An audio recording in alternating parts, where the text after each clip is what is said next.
Sejam todos muito bem-vindos ao 15º episódio do Papo de Amigo. Esse nosso podcast onde a gente conta a trajetória de profissionais do mercado publicitário que a gente tanto admira.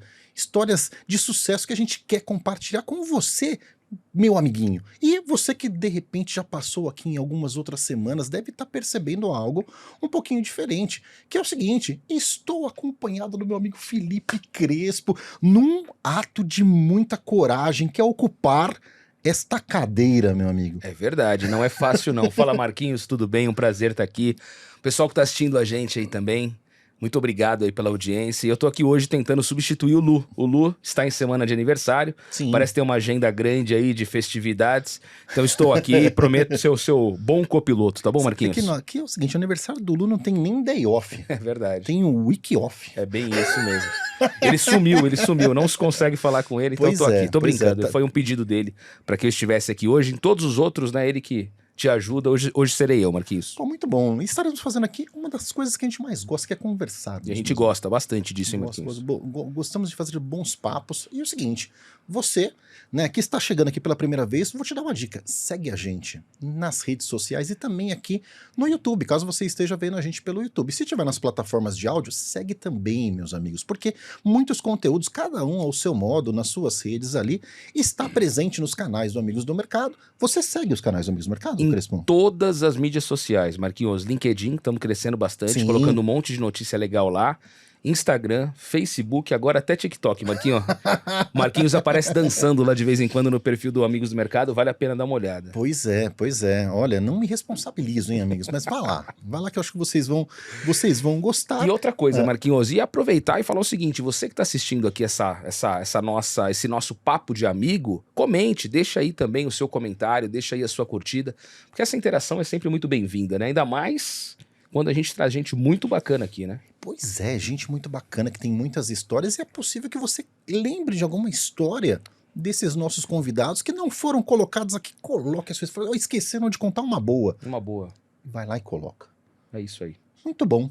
Vai né? lá e coloca. Seguinte, ó, com o oferecimento de Samsung Ads, aliás, um grande abraço aos amigos da Samsung Ads, estamos começando mais um episódio. E Crespo, vou te contar aqui como é que começa esse negócio Conta, aqui. por favor. Tá?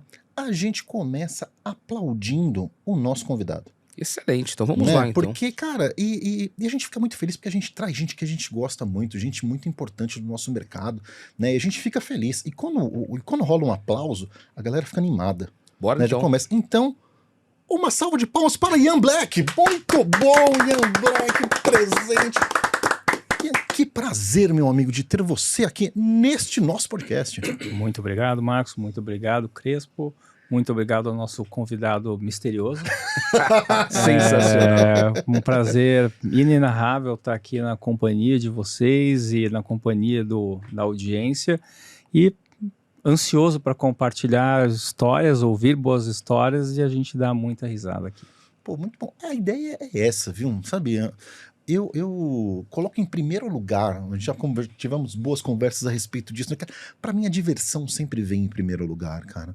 A gente tem que se divertir no trabalho, a gente tem que se divertir com o que a gente faz. Eu me divirto muito aqui, cara. Eu acho que vai ser, teremos um papo com esse clima envolvente, né? E aí, funciona assim, cara, a gente tá, né, como eu disse, 15º episódio dessa temporada. Na temporada passada tivemos 27, né? E a gente, e ainda falta gente, cara.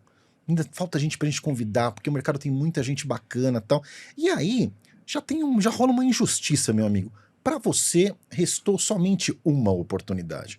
A gente chamou 40 e tantas pessoas. Pra você, uma única oportunidade. Devemos receber com aplausos o seu convidado. Com certeza. Então, por favor, me diga quem que você convidou para estar com a gente aqui. Uau! É com muita honra, é com muita alegria e com um senso de justiça que eu trago aqui como meu convidado o meu amigo, o meu mestre também, a minha grande inspiração no mercado publicitário em vários aspectos desse complexo mercado, ninguém menos do que Ricardo John. Palmas para o Ricardo John! Palmas para o Ricardo John! E que texto, hein, Marquinhos? Que texto, pelo poxa amor senhora. de Deus. Nunca fui apresentado de maneira tão eloquente na minha vida. E por falar em E eloquente, sincera, dava pra ver ali, sincera. Isso que é Sincera. muito legal, isso que é muito bacana. mútua e recíproca. Eu Que queria legal. ter muita coisa do Ian, inclusive as roupas. E tem. Bom, eu ouvi aqui o antes e o depois das vozes do Marquinhos e do Crespo. Então eu também quero fazer uma voz de locutora. Muito bom, muito bom.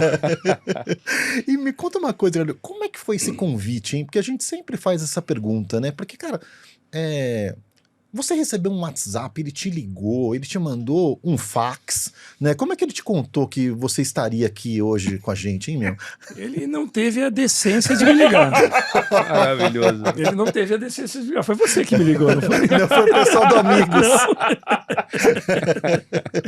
Na verdade, foram vocês que me informaram que o Ian tinha me indicado. Pô, que Então beleza. a minha primeira lisonja foi com 2 graus de separação. Entendi. Mas se você ele tá aceitei me convidando, deve ser uma coisa boa. Exatamente. Isso pode revelar um pouco de timidez do Ian, talvez um lado que a gente não conheça. Acho Na verdade, é só uma técnica de constrangimento. Acho difícil a primeira opção.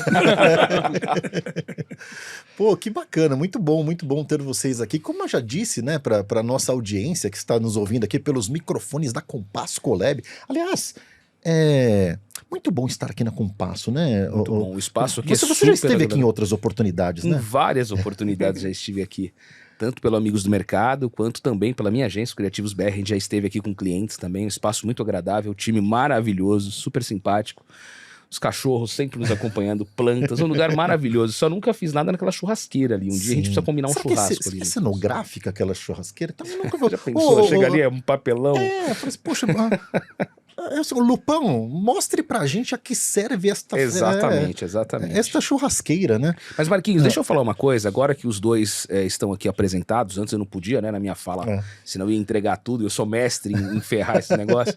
Mas, assim, eu também tô muito feliz. E quando eu fui chamado para substituir o Lu aqui, e eu perguntei quem eram os convidados, eu falei, fiz questão de estar, e o Marquinhos sabe disso, porque ainda que eu não tenha um contato diário com os dois que aqui estão, são pessoas muito importantes da minha formação. O Ian, a gente tem uma trajetória, pessoas importantes que linkam a gente ao longo de uns 10 anos por aí, né? E o Ricardo, eu sempre fui muito fã do Ricardo. Eu tive a oportunidade de trabalhar na Thompson quando ele lá estava. Acompanhei depois o caminho dele para a FCB.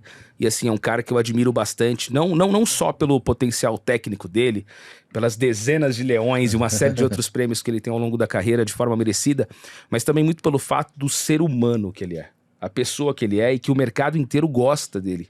Então, muitas das vezes, os líderes, né, eles são pessoas não acessíveis, são pessoas, muitas das vezes, que você escuta falar mais coisa ruim do que boa. Não é o caso do Ricardo. O Ricardo é um cara que, de verdade, o mercado inteiro gosta. Então, eu tô tendo aqui a oportunidade hoje, para mim é muito legal, de estar com 2 pessoas muito importantes para mim. O Ian, por tudo que no passado conectou a gente, hoje ainda conecta, é um cara que eu escuto muito, sempre presto muita atenção no que ele escreve, no que ele fala, porque é sempre muito relevante e sempre na frente dos outros, porque depois repetir o que ele fala é muito fácil. E o Ricardo por tudo isso que eu coloquei. Então também obrigado pela oportunidade de aqui estar, tá bom, Marquinhos? Que isso, muito bom, meu, muito bom. Mas de verdade, assim que ambos chegaram, o que eu disse foi, vou fingir naturalidade. É isso. Que o Amigos do Mercado nos dá esse presente de conversarmos com tanta gente que a gente, né, fala, você conhece o Ricardo? Conheço, eu conheço ele não me conhece. Que é aquilo, né? Nós nos conhecemos agora. As referências são assim, né? E eu fico muito grato em poder bater esse papo assim, né? E antes de começar as conversas, eu vou fazer o seguinte, vou entregar o nosso merchan, afinal de contas é necessário, né? Por favor. Pegar esse começo de audiência enquanto a galera ainda está ali quente, querendo ouvir as histórias que vêm por aí. Vou pedir pro pessoal da Compass colocar aí a Samsung Ads na tela, porque, Crespo, você que é profissional de mídia sabe muito bem que as TVs conectadas estão tomando conta dos lares, né? A cada troca de TV, enfim, vai aumentando esta base. A Samsung é líder nesse segmento, né? Enfim, tem a maior base e tem uma série de produtos proprietários, né? Base de dados proprietária também, né? E o seguinte, a forma de consumir o conteúdo mudou muito, né? E a forma de trabalhar a publicidade também, Exato. né? Porque além de todo o conteúdo linear, tem uma vasta entrega de streaming, né? De games, enfim, de uma série de um universo grande de possibilidades, e as marcas precisam estar ali, né? E vale a pena falar com especialistas, né? E a Samsung tem ali a sua unidade de ads que manda muito bem. O time do Écio é fera, meu, esse negócio. Ele é fera, né? Então eu imagino que o time dele também seja. E vem falando de Connect TV nos principais palcos do mercado, né? Então vale vocês baterem um papo com eles, porque além de tudo, eles são gente boa e apoiam o Papo de Amigo. Muito bom, agradecemos por isso. Muito obrigado, viu, pessoal da Samsung Ads. Entregue, viu? O merchan aqui Check. funciona assim, Check. tá? A gente Check. vai lá, manda um Tá abraço, resolvido. né? Fala que os caras são bons, porque os caras são mesmo, né? Então fica mais fácil ainda de referendá-los, É isso aí. né? Aí, Crespo, vamos aos trabalhos, Por favor. né? E o negócio é o seguinte aqui: as histórias precedem os nossos convidados. Certo. Vou começar pelo Ian. Ian, em algum momento da sua vida, alguém deve ter te contado a história do seu José e da dona Lúcia, né? Que história que te contaram, meu amigo? Caramba, hein, Marquinhos? Profundo, né? meu? Profundo, profundo. Eu venho de uma família, na verdade foi duas famílias, né, que são famílias bem unidas, assim, dentro das possibilidades, ou seja, pelo menos ninguém está se matando dentro das famílias, que já é muito bom.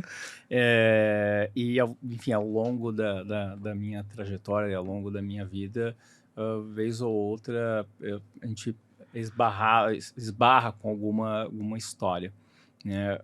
Acho que talvez uma das maiores curiosidades sobre os meus pais é que quando eles se conheceram, eles eram vizinhos, né? Eles eram vizinhos do mesmo bairro, no Jardim Flórida, no bairro de Imbu, muito próximo de Taboão da Serra, e meu pai era 10 anos mais velho do que a minha mãe. Eles provavelmente se conheceram ali por volta de começo dos anos 70, né? Meu pai vindo de Piranga, Minas Gerais. Minha mãe... Piranga. Piranga é perto de Ouro Preto, Uhum. ali Catas Altas da Noruega, Mariana. E meu pai veio junto com outros irmãos dele, na verdade com mais outros 3 irmãos e outras 3 irmãs. E a sua mãe, o pai dele já morreu quando era criança, não conhecia o meu avô paterno. E, enfim, eles foram para esse bairro e quando eles chegaram foi quase na mesma época em que a minha mãe chegou junto com os meus avós, com os pais dela e com os seus outros irmãos. Minha mãe tinha uma irmã mais velha e outros 4 irmãos, se eu não me engano, né? E também foram ali então eles moravam muito próximos, assim, a uma rua de distância, e em algum momento aí entre provavelmente ali 73 e 76, meus pais se conheceram e logo iniciaram um romance que rendeu aí um casamento e uma primeira de 3 filhos. Que Que legal, hein? E aí, no momento de reunir as famílias dos dois lados, pegava a quadra do colégio, né? Porque é tanta gente, né? Verdade. Uma família grande, né? Uma família bem grande, acho que também é isso, uma coisa que hoje é muito menos comum, assim, de você ter muitos primos. Eu tenho, de fato, muitos primos. Eu tenho não só primos de primeiro grau, eu também tenho muitos primos de segundo grau, porque também os outros primos, principalmente da parte do meu pai, também moravam ali próximos. Então, a gente se reunia muito. Então, e todos os meus tios também moravam muito perto, relativamente perto. Então, a minha tia que morava, mais longe, morava, sei lá, uns 5 quilômetros. Isso é Todo legal mundo você muito perto. crescer perto de tanto primo, né? Sim, É. cara, Que bom, bacana eu isso. cresci perto de todos os meus primos e de todos os meus tios. Então, Legal assim, isso, mesmo no bairro, sei lá, Rede de proteção é enorme, né? enorme. Não, tanto que é isso. Logo depois, assim, quando meu pai morreu lá, quando eu tinha uns 12 anos, a gente pode entrar nesse assunto, cara, uma das coisas boas foi poder ter contar com isso, essa né? rede de proteção quase que já Importante. posta e natural, porque estava todo mundo ali perto. Muito É, bacana. e aí quando casam não tem... Não é muito difícil de decidir por onde ficar, que enfim, ficar por ali, porque a família Sim. toda por ali. E tem uma outra curiosidade que é nesse mesmo embalo, a irmã do meu pai e o irmão da minha mãe também se casaram. Então a gente tem dentro dessa mesma família, Caramba. entre os Teixeira e os Câmaras, você tem tem 2 casamentos. Caramba, É, e aí o período de colégio também, vocês ocupam ali o mesmo colégio? Vocês ficam na mesma Sim. região também? 30% do colégio. Quase. É isso, gente. Estudou com muitos dos meus primos, dos mesmos colégios. E como minha tia também começou a irmã do meu pai começou a Lecionar? trabalhar. Não, inicialmente ela começou a trabalhar como servente, depois ela foi para a parte ela foi trabalhar na delegacia de ensino. E ela sempre foi uma pessoa que se organizava dentro dos colégios para conseguir vaga, Legal. para que a gente pudesse sempre estar estudando ali dentro das possibilidades nas melhores escolas da região, nas escolas públicas. Pô, que Da bacana. Que bacana. Vamos matar essa curiosidade do lado do Ricardo John. Ricardo John é o seguinte, né? Em algum momento te contaram uma história sobre o seu Renato e a dona Maria Helena. Que história que te contaram, meu amigo? Bom, o seu Renato, de Blumenau, filho de imigrantes alemães, os dois vieram da Alemanha, não são brasileiros. A dona Maria Helena era de uma cidade do lado de Blumenau, que era uma comunidade quilombola chamada Getúlio Vargas. Filha da dona Leia e do seu José. E o meu pai, assim, Blumenau era uma cidade muito pequena, né? A gente está falando de 1947, tinha acabado de vir uma imigração alemã muito forte. Era uma família muito tradicional lá, todas as famílias alemãs se conheciam. Nessa época a cidade era 100% alemã. Não tinha. Meu pai me conta, inclusive, uma história que um dia chegou um japonês e que ele foi, por mais que ele chegue possa parecer, ele vendia pastel. E as pessoas passavam na frente da casa dele como uma curiosidade. Vamos ver o japonês. Caramba. Porque não existia. Só que a minha mãe não. A minha mãe é meio indígena e meio belga. Explica um pouco, né? E meu pai faleceu agora faz um ano. Meu pai é um alemão de olhos azuis, um clichê de alemão. E o meu pai era uma pessoa da sociedade blumenauense, a minha mãe não era. Minha mãe conseguiu uma bolsa para estudar no colégio que o meu pai estudava. Se conheceram, se gostaram. Contra a vontade dos meus avós paternos, que era o Hermann e a Caroline. Mas aí o meu pai sempre foi, acho que, o rebelde dos 3 filhos. Num ato de rebeldia. Num ato de rebeldia, ele casou com a minha mãe, só que aí a coisa ficou feia para minha mãe lá. Minha mãe não... Ela... Assim, todas as histórias têm 2 versões. Eu vou contar agora a versão da minha mãe. A avó devia ter outra, né? A minha mãe insistiu porque ela queria sair de Blumenau. Ela achava Blumenau uma cidade fechada, uma cidade que só tinha um ponto de vista sobre o mundo, e ela encaminhou a nossa família para Florianópolis. Tá. Aí o meu pai se mudou para Florianópolis, só que aí o que aconteceu, né? Todo mundo acha que eu sou de Florianópolis. Eu não sou de Florianópolis, eu sou de Blumenau, porque o obstetra era de Blumenau. Então eu fui nascer em Blumenau e no outro dia eu fui para Florianópolis. Os meus amigos de Florianópolis falam que eles, obviamente, eles me sacaneiam, porque eles falam, é mentira, tu és de Blumenau e saísse com água pelas canelas fugindo da enchente. Não, mas na verdade, cara, tava lá o obstetra já dando os primeiros passos para o home office.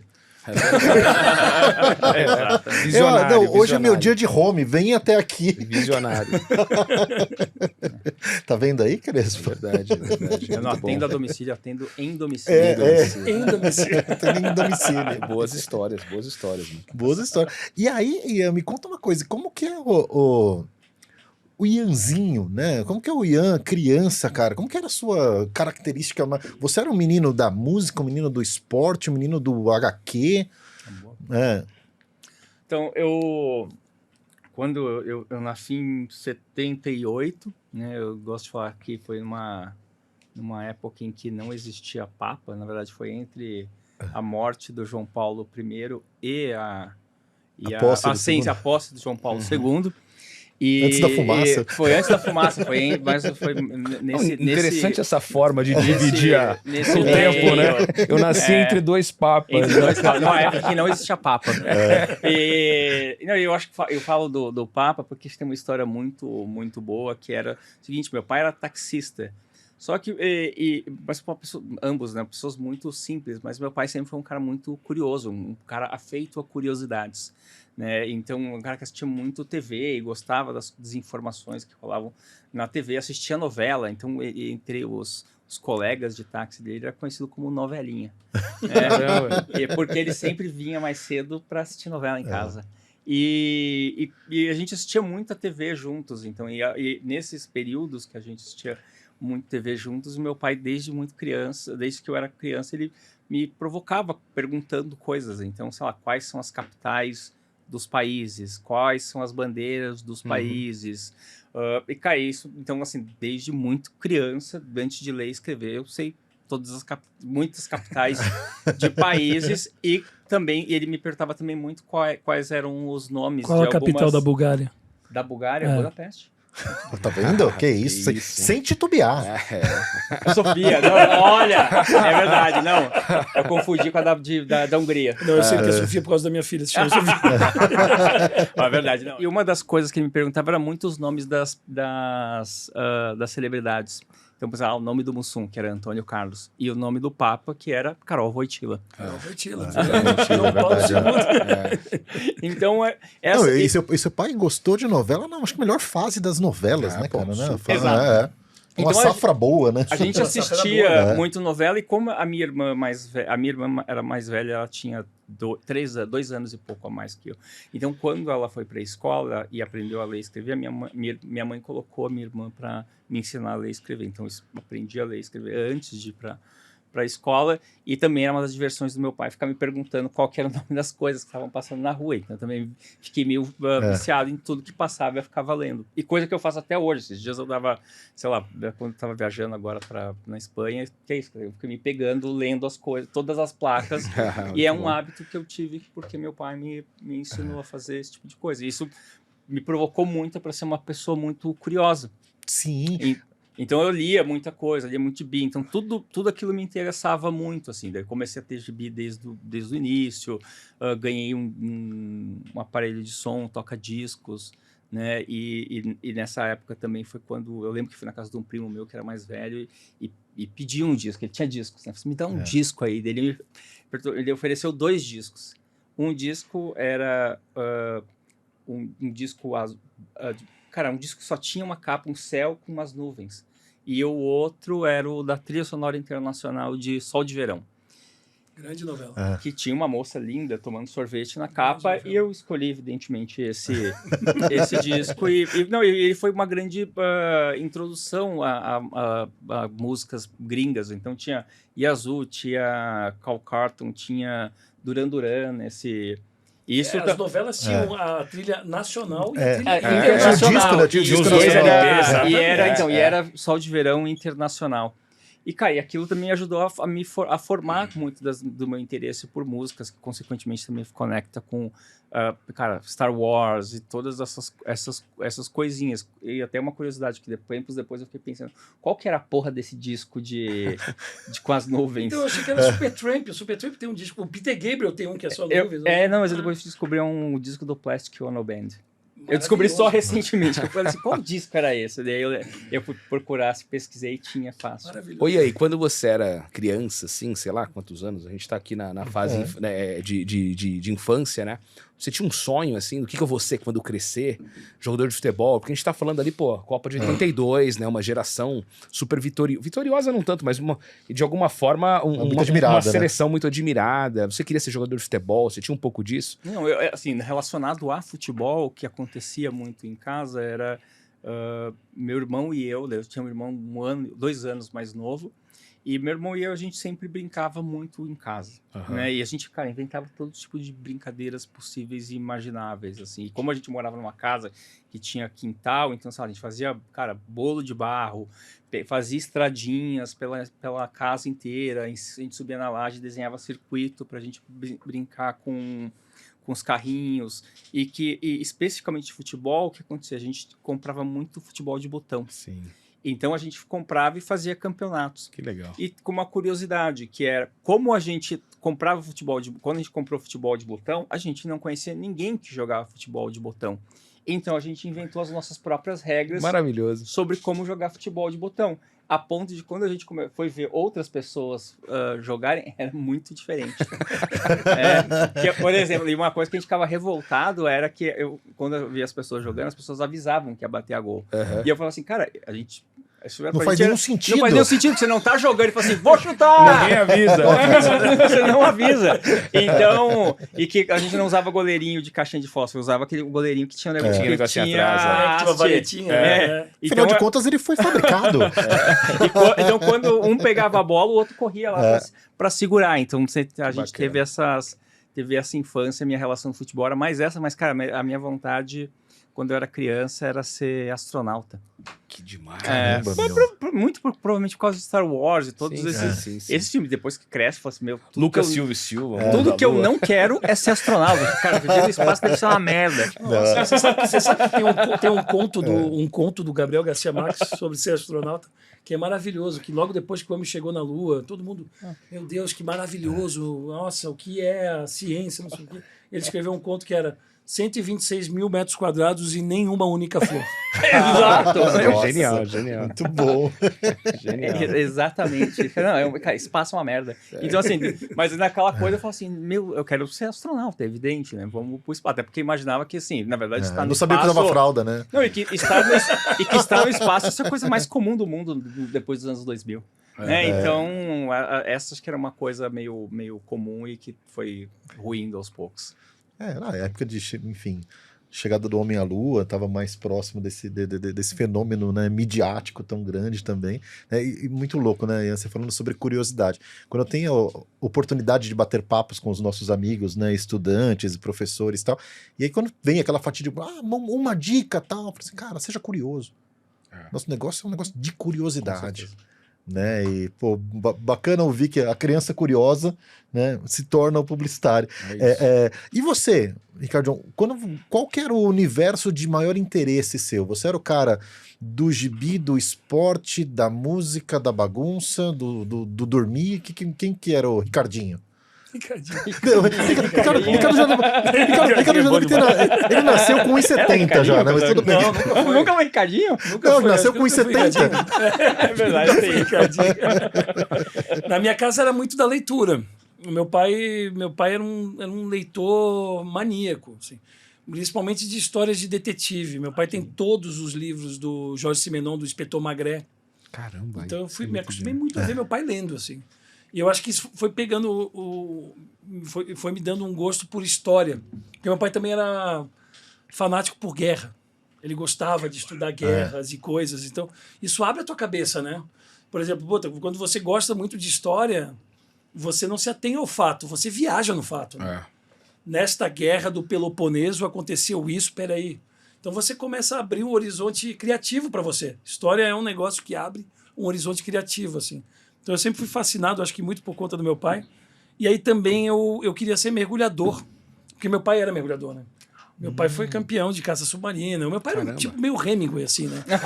Bebia, fumava, descia para 20 metros, voltava com garopa, aí lia. Então ele era um personagem muito rico, assim. Que demais. E aí primeiro eu quis ser mergulhador, e aí depois eu vi ele indo trabalhar, assim. Meu pai trabalhou em banco muito tempo, e depois ele abria minhas empresas e fechava a empresa. Abria empresa e fechava a empresa, até o momento que uma deu certo e manteve.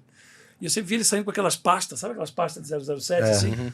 Aí eu botava as roupas dele, o Ricardinho, as gravatas dele, e falava assim, eu tô indo embora porque eu sou empresário. Eu saía andando. Não sabia o que significava ser empresário, mas eu saía. Que legal. Caramba, meu. E aí, Ian, o seguinte, chega um momento onde você é o irmão mais velho? Não lembro. Eu sou o irmão do meio. Do meio. O seu irmão começa a trabalhar antes de você pensar que você teria que fazer isso também? O meu irmão trabalhar? Não. Quanto tempo de... Qual a idade de... Qual a diferença de idade entre vocês? A minha irmã mais velha é de 76, eu sou de 78 e meu irmão é de 81. Mas idades parecidas, né? Colado, sim. Né? Eu sou muito amigo de ambos, assim. Né? E a primeira pessoa que foi trabalhar dos três foi a minha irmã. Né? A minha irmã foi trabalhar... Porque acho que já tinha uma coisa de se trabalhar muito cedo, né? Acho que isso é muito interessante, né? Uma coisa... Hoje, quando eu olho, é assustadora a ideia de uma criança de 15 anos e trabalhar. Mas, cara, sei lá, antes é normal que todo mundo que tinha, 13 anos já era office boy. Né? Então, minha irmã começou a trabalhar mais ou menos ali com seus... uns 15 anos. Minha irmã foi ser estagiária na Caixa Econômica, depois ela trabalhou no Bradesco por um tempo, e depois ela passou no concurso da Sabesp, onde ela está até hoje, assim. E eu comecei a trabalhar quando eu tinha, uns 14 para 15 anos. Meu pai morreu quando eu tinha 12 anos, e eu lembro mais ou menos disso, né? Quando meu pai morreu, eu fiquei pensando, putz, agora eu vou ter que trabalhar.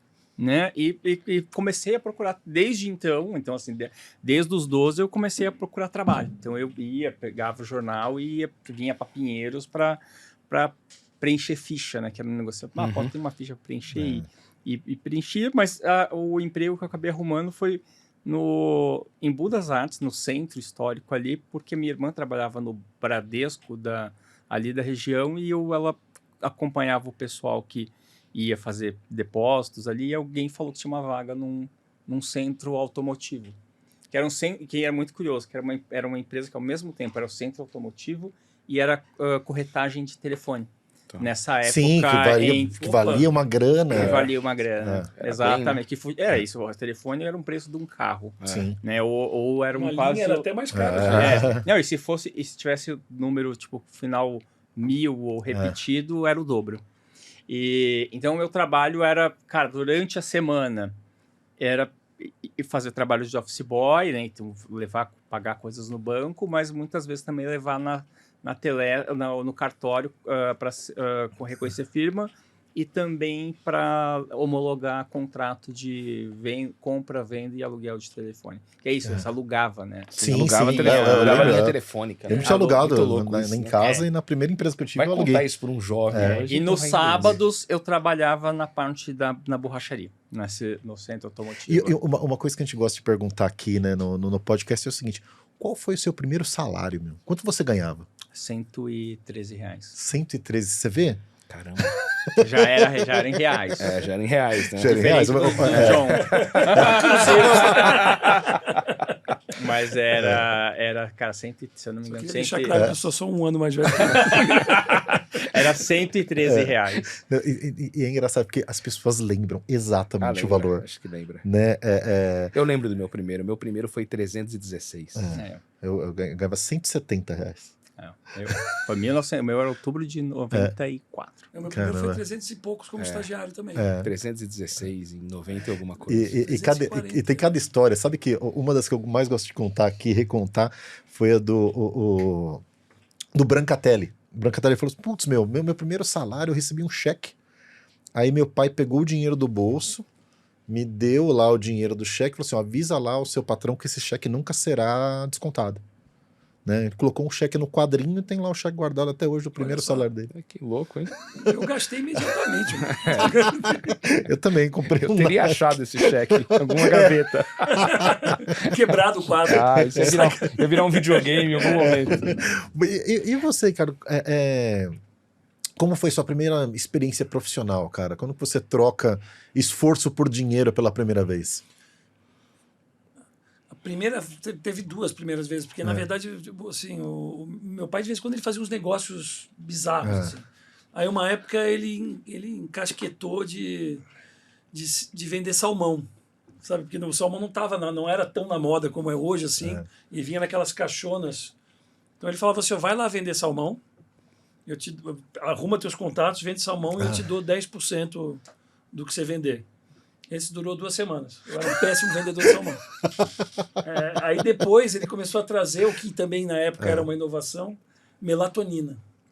Porra. Começou a trazer melatonina, porque tinha um amigo dele que estava trazendo, falou que esse remédio ajuda as pessoas a dormir, não sei o quê, vamos lá, não sei o quê. Eu comecei a ligar para todas as amigas da minha mãe e todo o mundo que eu conhecia para vender melatonina. Com quantos anos? Esse com 17. Não, eu fui falar a palavra melatonina, eu tinha 30 já.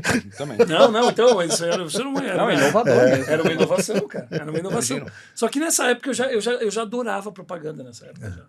Eu já me interessava pelo que eu via na TV. Eu sempre quis ser criativo de propaganda. Que legal. Sempre quis a minha vida toda. Caramba. Tanto é que eu tentei fazer faculdade de. Eu tô pulando o assunto aqui. Não, né? vai lá, não, vamos nessa. Tanto é que eu tentei, quando eu passei na. Eu era um puta num fio desencapado, né? Então eu rodei 3 vezes de ano. Eu rodei uma na oitava, 2 no primeiro. Então, na oitava fiz supletivo para passar, depois rodei no primeiro, depois rodei de novo. Parei de estudar no 3º trimestre. Tanto é que hoje minha filha tira nota ruim. Eu não posso nem dar esporro, né? O que tu tá falando? Eu rodei 3 vezes de ano. Eu também reprovei 3. Então aí, ó, outro fio desencapado ali. Eu reprovei uma só. Você não reprovou? Não, nenhuma, cara. Eu era um CDFzinho, eu era um bonzinho de nota. Eu era. Mas, só que não tinha faculdade de publicidade em Santa Catarina. Não tinha no estado inteiro. Sim. Então eu fui forçado a fazer administração. Puta que pariu. Só que quando eu comecei a fazer administração, eu já consegui estágios. Aí eu consegui estágio, só que a minha meta, o meu santo grau era São Paulo, né? Puta, São Paulo é um santo grau, era um negócio assim, inalcançável. Assim. Então a melatonina e o salmão foram só desculpas para ganhar um dinheirinho e um fazer troquinho merda. ali. Exatamente. Florianópolis, cara. Vocês têm ideia da maravilha que é você crescer em Florianópolis? Cara, eu imagino. E Eu adoro ir anos pra 90. Crescer em Florianópolis sem essa invasão que teve de paulista, Juvenil Internacional, que era um lugar raiz, sabe? imagino. Que era um lugar legal. Imagino. Era bom demais. Mas, aí, ó, você falou da propaganda, eu tive um contato com a propaganda muito cedo também, e muito pouco ortodoxo. Antes eu lembrei que a minha amiga, ela de fato cuida de Sprite. Então, Chiara. Vote Chiara no Caboré. Vote Chiara no Caboré. Aqui, ó. Já faz o barulhinho. Que beleza, hein? Nossa. Então, ó. Aqui, ó.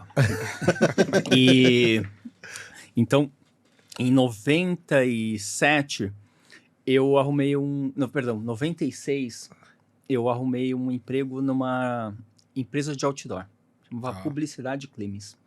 Aquela época que era um faroeste o mercado de outdoor, né? Cara, Era antes do Cidade Limpa, isso, não é? Sim, não, bem Bem antes. antes, 90, bem antes. 96. Cidade Limpa 2007. Uma mesma, 7 pessoas eram donas do mesmo outdoor e te cobravam 7 preços Cara, diferentes. era muito, Exatamente então, isso. isso era muito louco. Eu fui trabalhar e era uma empresa que eles administravam, né, uma série de outdoors, de locais de outdoor, não só na cidade, em vários lugares do interior do Brasil e nas rodovias.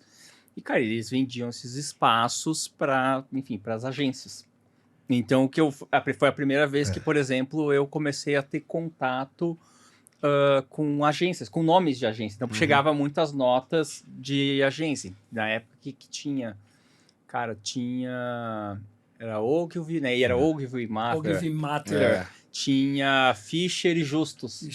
Fischer e Justus. Amirati Puris Lintas. Eram os nomes. Tinha Lintas, exato. Já eram uns nomes... Salles, qual né? que era? Salles Talent também. era... Talent Bis. Talent Bis. Tinha Talent e a Talent Bis. Eu trabalhei nelas, né? Aí, eu não sabia que tinha Talent e Talent Bis. Então, todas essas agências, né, mais antigas, tinha o W Brasil, então a gente tinha que pagar as notas, então foi o primeiro contato, assim, com esse Aí você entrava nas agências, você via que... eu nunca entrei nas agências, não, é muito distante, era muito distante isso, mas o máximo que tinha era o pessoal comercial lá, que provavelmente tinha uma relação mais próxima com as agências. E era justamente a galera que tinha mais cara de rico e ganhava um dinheiro... Leite A, né? Leite A total. E que a galera que ganhava um dinheiro bem grande. Na época, sei lá, na época eu ganhava R$200 por mês.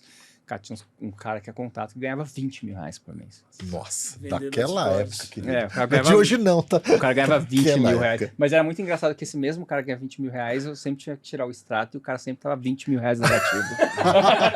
Você ganhava menos que tu. Depende do ponto de vista. Eu te perguntei da entrada das agências, porque eu me lembro assim, entrar numa agência em São Paulo na recepção era um mundo muito nababesco. Sim. Era muito nababesco. Era um negócio muito diferente das agências de Florianópolis, por exemplo. Ah, sim. Não, e acho que Eu já comecei tinha, a estagiar. mas já tinha também no imaginário popular É. a questão das... Não, eu lembro a primeira vez que um executivo, amigo meu do Rio, veio fazer uma visita, eu trabalhava no Globo, aí fomos na Thompson, né, lá na Mário Amaral. Aí quando ele olhou lá, ele falou assim, nossa, ele falou, Marquinhos, todas as agências do Rio cabem nesse prédio. Não, você sabe que uma vez Bonito aquele prédio. Aquele prédio Uma é vez bonito. eu levei um cliente lá para Thompson, não vou citar o nome do cliente, não posso, né? E aí fui fazer uma visita para ele mostrar a agência lá, aquele prédio branco lindo, aquela jabuticabeira. É aquela bonito coisa gigante. ali. A primeira frase que ele falou depois que eu terminei o tour, ele falou assim, agora eu entendi por que vocês estão me cobrando esse fio. Eu que tô pagando tudo isso. Eu Só tô, pagar essa eu tô, conta tô aqui. pagando essa cadeira design aí, cheia de exatamente. palito. Cara, a agência ali muito bonita. Tinha os pavões. Você pegou quantos Lembro, pavões pô. ali, Não, lembra? eu atendia. Eu sou pós-pavão. Você é Não, pós-pavão. teve uma época na minha vida que eu atendia 4 agências, uma era Thompson. Eu tava lá, Thompson. cara, toda semana praticamente. As agências têm esse negócio, né, dos escritórios bonitos, até hoje, né? Mas eu me lembro quando eu fui trabalhar na África, isso foi em 2009, cara, eu entrei na África. Acho que era o lugar mais bonito que eu tinha entrado na minha vida, assim. E não tinha esse negócio de celular. Então eu chegava em casa e eu contava pras pessoas como é que era a África. Ó, é assim, porque era impressionante aquilo, cara. Era impressionante o que era a África em 2009, cara. É verdade. Fui lá, eu tive lá também. É, impressionante. E Ian, me conta uma coisa, você chegou a fazer formação acadêmica em publicidade? Fez faculdade em publicidade ou não? Não, Não? definitivamente não. O máximo que eu... as minhas formações são bem malucas, assim. Eu lembro que falei dessa minha tia, que sempre queria que a gente estudasse nos melhores lugares possíveis dentro do ensino público. Então, eu fiz o meu segundo grau, eu fiz um técnico em contabilidade, Caramba. que é na cidade de Taboão da Serra, do lado. Então, lado. assim, se eu tivesse que me definir por uma profissão pela qual eu estudei, eu sou técnico em contabilidade. Tem o CRC. É só não, felizmente eu não tenho CRC. Não cara. tenha, não faz sentido. Eu só sei minimamente, Mas deve te ajudar como dono de agência. Sim. Sim, eu sei debater algumas coisas sem fazer meu imposto de renda. Bem, Porque normalmente as pessoas, numa agência, é muito fácil tomar o criativo como o super leigo sim. das questões financeiras, né? Não, mas nesse caso eu entendo Legal minimamente. isso. Mas, cara, eu estudei assim, eu era um moleque rebelde na escola, fazia os meus jornalzinhos, xingando os professores, questionava tudo, tinha, enfim, gincana e sempre tomava algumas lideranças, assim, mas, enfim, cara, eu odiava contabilidade, tudo. Eu repeti o terceiro ano. E daí, depois que eu saí dali, eu cheguei a tentar estudar 3 outras coisas. Eu cheguei a fazer serviço social, né, e não concluí. Eu cheguei a fazer design, também não segui.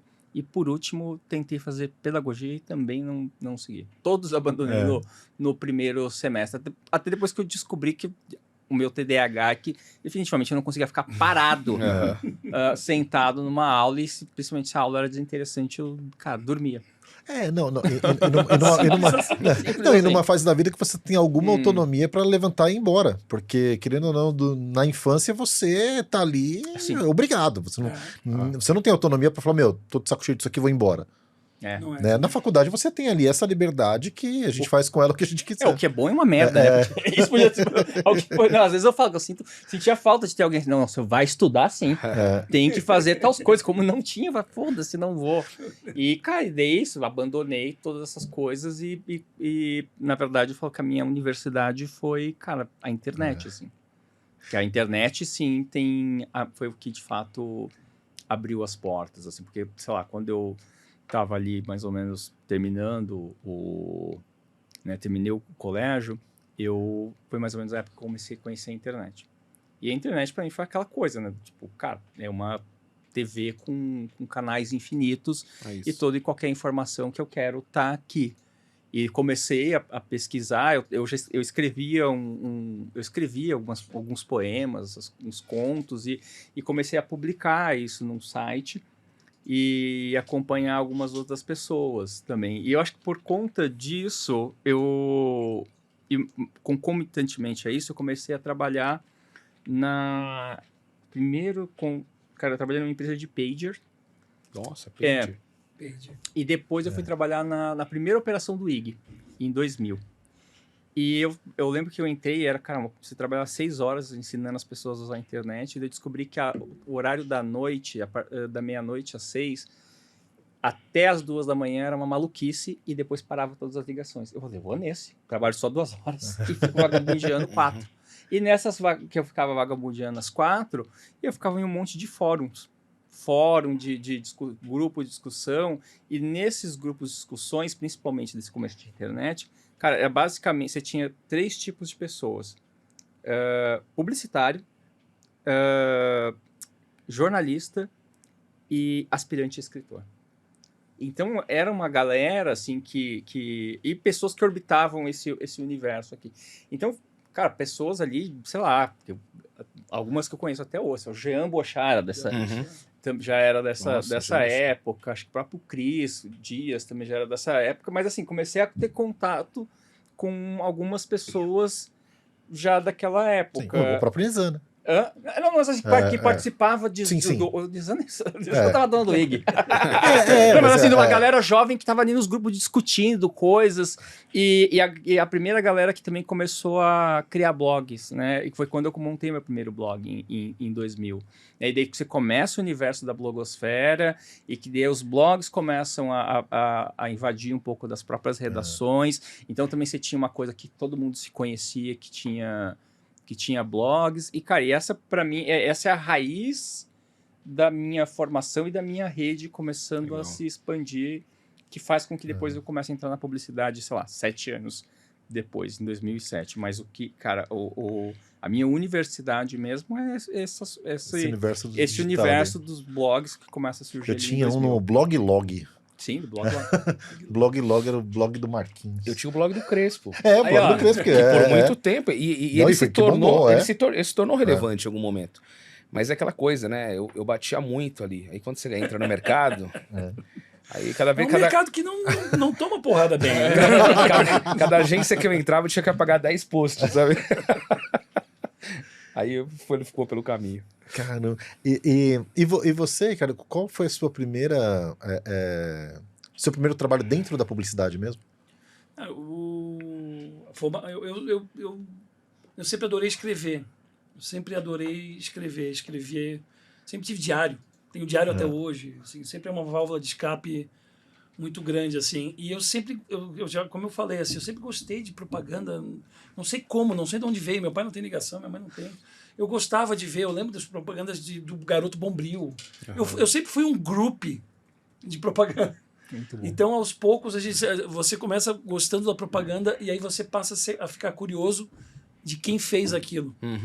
E aí você começa a perseguir carreiras, né? Que não era muito difícil de descobrir antigamente, né? Nos Porque, anos 80, começo de 90, né? Os publicitários eram, de fato, figuras famosas, né? Minha casa sempre teve muita revista, sempre teve muita coisa. Então lá você via um nome de um Alexandre Gama, você via o nome de um Austin Oliveto, você via o nome de um Marcelo Pires, você via o nome de uma TT Pacheco. E aí você começa... Aí eu precisava entrar numa agência de propaganda, né? Precisava dar um jeito de entrar numa agência de propaganda.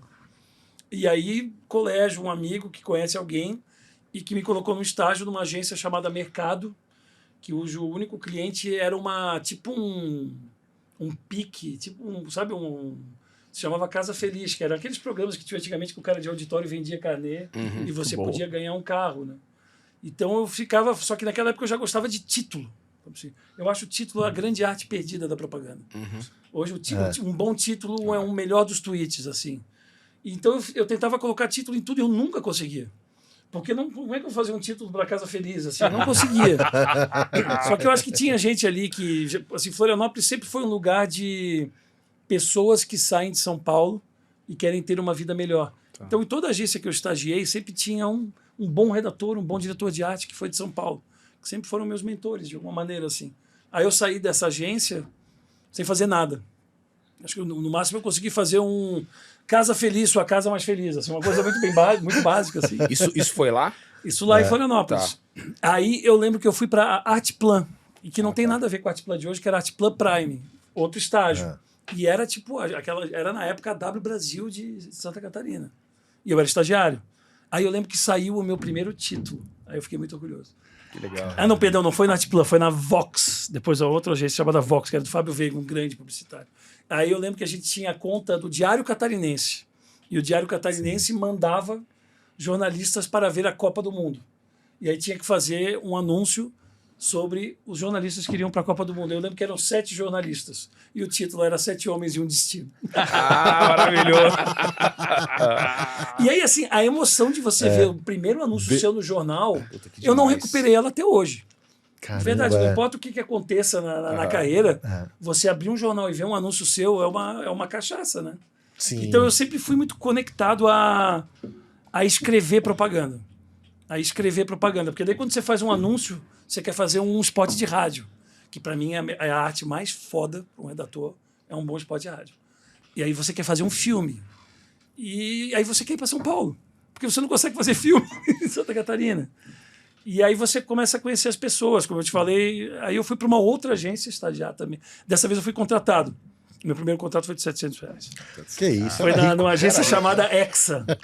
E era um maluco excêntrico, extravagante, maravilhoso, chamado César Struve, que nas horas vagas, além de ter agência, foi o primeiro cara a exportar kiwi para os Estados Unidos. Maravilhoso. Era um cara maravilhoso. Curioso. E o cara conhecia pessoas em São Paulo. E ele via que eu trabalhava muito, eu fazia muita licitação, mas eu queria ir para São Paulo, de algum jeito. E ele falou, já vi que eu não vou te segurar aqui, então eu vou te dar um contato aqui. Você vai lá mostrar a pasta da Ogilvy, que eu conheço o Kama, Luiz Kama, que era uma lenda da Ogilvy, não sei o quê. Eventualmente não deu certo na Ogilvy, mas eles me deram um contato.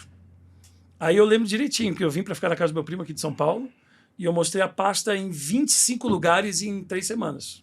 Caramba. Que é uma puta experiência legal, né? Caramba. Você vai, você mostra a pasta. E aí uma desses lugares foi ao MAP, e aí quem me recebeu foi o Alexandre Peralta. Legal. Caramba. Aí o Peralta foi uma joia. Porque o Peralta falou, sua pasta é muito ruim, mas tem algumas coisas aqui muito boas. Assim, então faz o seguinte, volta para Florianópolis e vai me mandando coisas que você vai escrevendo.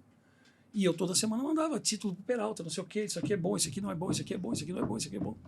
E ele falou, acho que a sua pasta está pronta agora. Caramba, que legal. legal. E aí ele me deu várias indicações. Eu pulei uma parte que, na verdade, meu pai também conheceu um cara da Léo Burnet, e que aí eu fui fazer estágio na Léo Burnet, e era dezembro, janeiro, fevereiro, e eu desisti do estágio antes de chegar a janeiro, porque verão em Florianópolis não dava para perder, eu não estava maduro. Então eu fiquei só um mês lá, assim, daí voltei para Florianópolis. Só que daí quando o Peralta montou a minha pasta, aí sim, aí eu fui para a Ogilvy, aí eles me contrataram como como é que era o termo mesmo? É redator júnior. Tá. Não, é um passo antes de redator júnior, é trainee, né? Tem. Acho que era alguma coisa. Aí virei redator júnior lá, na Ogilvy, e aí fui indo. Só que o meu sonho de carreira sempre foi a Talent. É Era mesmo? meu sonho, Caramba. era o lugar dos grandes títulos, né? Dos Sim, grandes sim, criativos, sim, né? Era o lugar do Bonita Camisa, Fernandinho. Sabe assim? Era o lugar do Júlio Ribeiro. Era o lugar do Marcelo Aragão, do Mauro Pérez. Sabe? Dos grandes. Eu não chamo eles de escritores, eu chamo de sintetizadores. Caras que conseguem fazer alguma coisa assim. Aí eu mostrei a pasta na Laje Magui. Não sei se vocês não devem lembrar. Sim, lembro. A Magui era E a Magui gostou Primeiro eu mostrei pro João Live, que falou, eu vou te indicar pra Magui, a Magui tá precisando de alguém. Aí a Magui me fez uma proposta para eu ir para lá. Só que ao mesmo tempo que ela me fez uma proposta para ir para lá, deu um tempo o João Live me ligou. Ele tinha gostado da minha pasta e eu falei, puta, e agora, meu? Aí liguei pra Magui, que foi de uma delicadeza, falou, não, você vai pra Talent. Era o seu sonho, você vai pra Talent fazer o seu sonho. E aí fui indo, assim. E na mesma emoção que você viu lá o seu primeiro anúncio, né? Qual foi a primeira marca nacional que você viu um trabalho seu, né, aplicado numa marca de expressão nacional? Você lembra? Lembro direitinho. Foi um anúncio desse meu um mês errático na Léo Bonet, que era para homenagear o jornal Tribuna de Minas, e que o título era a Fiat homenageando, era se nossos veículos fossem de comunicação, nós teríamos um concorrente à altura. Genial! A gente lembra desses Mas é óbvio, lugares da muito carreira, bom. meu. A gente lembra. Que genial. Caramba, meu. Não, é muito bom ouvir essas histórias, viu, Cris? Por isso que a gente vem aqui toda semana. Vale muito a pena, Marquinhos. Então, aí, voltando para você, passa lá o seu momento do IG e tal. Quando é a primeira vez que você chega numa agência de propaganda? Uau, tá. Eu acho que até vale narrar qual que é a jornada até esse lugar. Porque assim, eu cara, não imaginava nada de agência. O que tinha ali era esse começo dos anos 2000, blog, essas coisas. Na verdade, nem tinha blog, na verdade, isso. Primeiro eu conheci um cara que é o Alexandre Nagaki, que é meu amigo de coração até hoje. E a gente se conheceu na época em Nagaki, era funcionário público, era caixa da nossa caixa do nosso banco. E estudava na Casper Liber, e a gente conversava, trocava várias ideias e sobre várias coisas. E daí um dia ele me manda um link pelo ICQ, era entreparênteses.blogspot.com, que era o blog de uma escritora da Cecília Gianetti. E ele falou assim, cara, isso aqui é o futuro, né? Que é o blog. Porque os dois tinham site, né? E os dois sabiam o quão difícil era ficar atualizando o site. E, cara, e blog era basicamente tu publicar, aperta o botão e vai, que é a lógica de tudo que a gente faz hoje. Sim, Né? Qualquer rede social é isso. Você publica. E a gente começou virou os nerdzinhos de blog, que seja da gente produzir coisas, né? Então a gente, cara, daí a gente começou a fazer um monte de coisas que foram meio pioneiras. Então, sei lá, a gente criou na época, se não o primeiro, um dos primeiros blogs coletivos, que era o Logopeia. Você tá falando de que ano, assim, mais Isso ou menos? é 2000. 2000. Isso em 2000. Daí em 2003, a gente chamou um outro amigo do Nagaki, que é o André Marmota, e a gente criou um blog chamado Virunduns. Aí o Virunduns era um blog que era de crowdsourcing, que a gente pedia para as pessoas mandarem para a gente que erros de música que elas cometiam, que elas cantavam errado. Então, tipo, que tema açaí de Javan. E, cara, e é isso. Então, era um tema que as pessoas amavam. Então, as pessoas mandavam muita... Dançando de biquíni sem parar. E a gente publicava todas essas coisas. E esse blog, ele entrou para a história porque foi daí o Pedro Alexandre Sanches deu a nota na Ilustrada e foi a primeira vez na história brasileira que um blog saiu dos cadernos de tecnologia para os cadernos de cultura. Daí a gente passou de um fenômeno, o blog passou de um fenômeno de tecnologia para um fenômeno de cultura. E, cara, e nisso a gente saiu, só do Virunduns, a gente foi capa do segundo caderno do Globo, foi do Jornal da Tarde, foi do Estado de Minas, cara, foi de uma porrada de lugares a gente saía. E aí eu acho que tem um primeiro momento em que a coisa da publicidade ficou mais próxima, que era a Rosana Herman adorava o nosso trabalho. Sim, Rosana Herman, ótimo. E a Rosana, ela tinha uma agência junto com o Walter Longo, que é Sinapses, o nome dessa agência. E a Rosana estava procurando um redator, um roteirista, para um projeto que eles iam fazer para a Avon. E a Rosana Herman me chamou. E eu fui, assim, e ela... Cara, eu lembro assim, não, o salário era, sei lá, R$5.000, cara. E eu ganhava, sei lá, R$600. E eu falo assim, caralho, Então, assim, eu obviamente fiz o teste e não passei, mas para mim ficou uma coisa que eu falei assim, cara... Esse existe, né?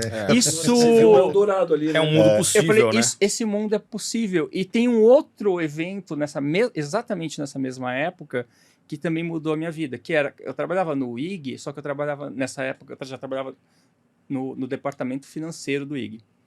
E era uma sala grande que tinha, de um lado, era a parte financeira, e toda aquela galera bem coxinha de financeiro, e do lado oposto era a galera do Selig, que era a galera que cuidava de conteúdo para o celular, que ainda é celular de tecla, e que o chefe deles era o Zizo Papa. E tinha uma galera, cara, que o Peter, que depois estava trabalhando foi trabalhar no Discovery, no Twitter, o Cássio Brandão, que está no Google, e o Cássio tinha escrito até, inclusive, uma matéria para a última entrevista com Sabotagem, E eu olhava aquela galera, trocava ideia, e eu direto falava assim, cara, o meu lugar não é com essa galera. A minha galera é com aqueles caras ali. É.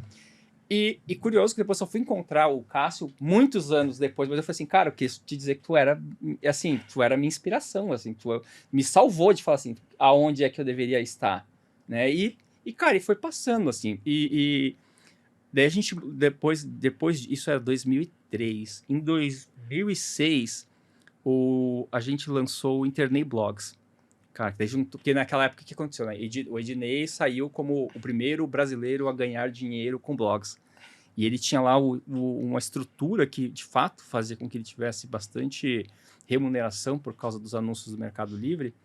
E a gente montou um esquema na qual a gente juntou vários blogs no domínio dele, que consequentemente conseguiam indexar no Google e aparecer em primeiro lugar. Então, a gente conseguia distribuir, de certa forma, essa grana para as pessoas. Então, a gente criou o primeiro coletivo de blogs profissionais do Brasil. E foi a mesma época que o Inagaki foi chamado para trabalhar na Riot. Não a de games, a agência Riot, que era do Pedro Ivo Rezende, que na época ele montou ali porque viu essa oportunidade, né? A Riot ela trabalhava para grandes agências, então ela pegava, adaptava o conceito, os conceitos das grandes campanhas e arrumava os blogs ali para você fazer publi editorial. E o Inagaki foi para lá. E o Inagaki largou o emprego dele na nossa caixa e falou assim, cara, estou trabalhando numa agência. E na época eu já estava trabalhando no suporte técnico. Existia nessa época preconceito de jornalista com agência? Não. Mas Não que eu lembre. Mas eu lembro que tinha um lance do jornalismo versus os blogs, que era uma pauta... Isso tinha, e foi bem, mais ou menos nessa época que eu entrei. Foi daí em 2007, o Inagaki falou assim, cara, abriu uma vaga aqui na Riot, você quer? E eu falei assim, cara, eu quero. Puta, que massa, né? E eu, cara, isso aí eu já tava quase 14 anos trabalhando. Né? E eu odiava todos os meus empregos, cara. E daí, quando eu entrei, daí eu fui fazer uma entrevista com o Pedro Ivo Rezende, que era o dono da Riot. Tocou um papo, ele me perguntou meia dúzia de coisas. Não, pode começar amanhã. Só que na Riot, eu ia ganhar R$600.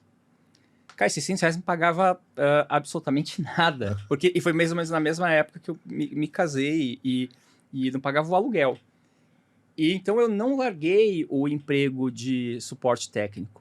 Daí o que eu fazia? Eu trabalhava na Riot das 9 da manhã às 7 da noite, saía, falava com a minha esposa, pegava um ônibus e ia até Santo Amaro, trabalhar no suporte técnico das 11 da noite até às 7 da manhã, pegava um ônibus e voltava para Riot. Nossa, cara, quase 20 horas de trabalho. E eu trabalhava, daí o que eu fazia? À noite, nessa suporte técnico, era só eu e um cara, e tinha poucas ligações. Então, eu dormia 4 horas no chão, depois ele dormia 4 horas. Revezava. Caceta. E daí, cara, mas assim, ao mesmo tempo que eu falei assim, puta, cara, pela primeira vez eu tô fazendo algo que eu gosto. Depois de 12 anos trabalhando. Depois de 12 anos trabalhando. Porque era isso, eu chegava ali, eu gostava de ver as campanhas que iam chegando e como que a gente adaptava aquelas campanhas, como a gente criava dinâmicas para funcionar.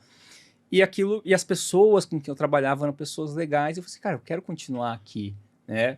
Então vamos ver o que vai acontecer.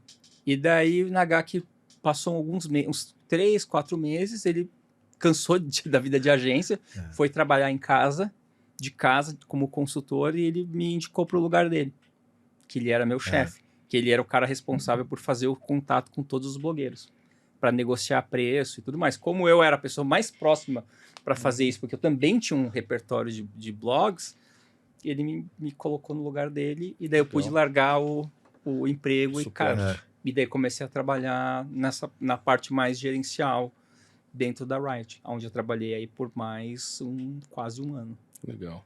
Caramba, aí que começou a minha... Sua chegada de fato na publicidade. A minha chegada de fato na publicidade. Cara, e daí, enfim, daí tem todas outras histórias, mas essa foi assim, cheguei na publicidade, assim. Legal.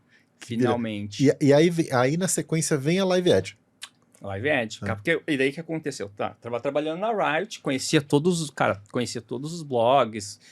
Na época que tinha muito eventos de blog pelo Brasil, eu ia, assim, como emissário da Riot, então minha rede de contatos era muito boa. E daí tinha uma coisa que eu comecei a perceber, que era, por mais que eu não tivesse uma formação, eu já tinha, cara, 28 anos. Então eu tinha um repertório de vida, de, cara, livro que eu li, de filme que eu vi, de um monte de coisa, que eu conseguia olhar as campanhas ali e ter um senso crítico e olhar, entender como as dinâmicas funcionavam, como propor coisas. E eu tinha o meu blog também, já nessa época. Então, como blogueiro, eu fui chamado para uma ação da Live Edge, que a Live Edge tinha acabado de chegar em São Paulo e eles fizeram uma ação para Nokia. E eles chamaram um monte de blogueiro, eu fui um deles, ganhei meu celular ali para fazer umas fotos e essa campanha não estava indo muito bem. E daí o pessoal o pessoal da Live chamou todos esses blogueiros para se reunirem para discutir sobre a campanha. E daí, como eu tinha meu repertório, eu peguei e falei assim, eu acho que vocês estão errando aqui, eu acho que vocês poderiam fazer todas essas coisas. E os caras ficaram bem impressionados com aquilo. E isso já era final de 2007. E daí um cara lá da Live, o Gabriel Rosenberg, me disse, pode vir bater um papo com a gente aqui na Live? Eu, super, claro. Daí fui, e daí os caras falaram assim, cara, a Live é essa agência que já fez todos esses... E, cara, era bem numa época que é isso, fazia aqueles trabalhos já junto com a Box, claro que é rock, e tinha uma coisa que era muito atraente, que era a Live tinha... Todos os trabalhos da Live eram autorais, eram direto, não eram trabalhos que a gente adaptava de outras agências, né? Então, cara, olha, aqui na Live a gente faz esse tipo de trabalha para Nike, trabalha para Yahoo, trabalha com não sei quem, trabalha para Ambev. E eu falei, caralho, tipo, e uns baita trabalhos, assim, e aqui a gente incentiva as pessoas a serem criativas. Tinha um cara que tinha feito meu super trunfo católico. Que genial isso. Genial. O cara fez esse São super Jorge trunfo. Meu, é muito bom, cara. E eu fiquei maravilhado com aquilo. Eu falei, cara, que legal esse lugar, assim, que massa. E eu falei assim, não, beleza, vamos... Cara, a gente teve... Daí eu conversei com o Lucas Mello, tive mais uns 2 ou 3 papos com o Lucas, assim, até que eles me chamaram. Foi quase, mais de um mês, assim, de conversas. E, cara, daí o Lucas pegou e me chamou, falou assim, vem trabalhar aqui na Live, assim. Eu falei assim, vamos embora. Isso já era mais ou menos fevereiro de 2008.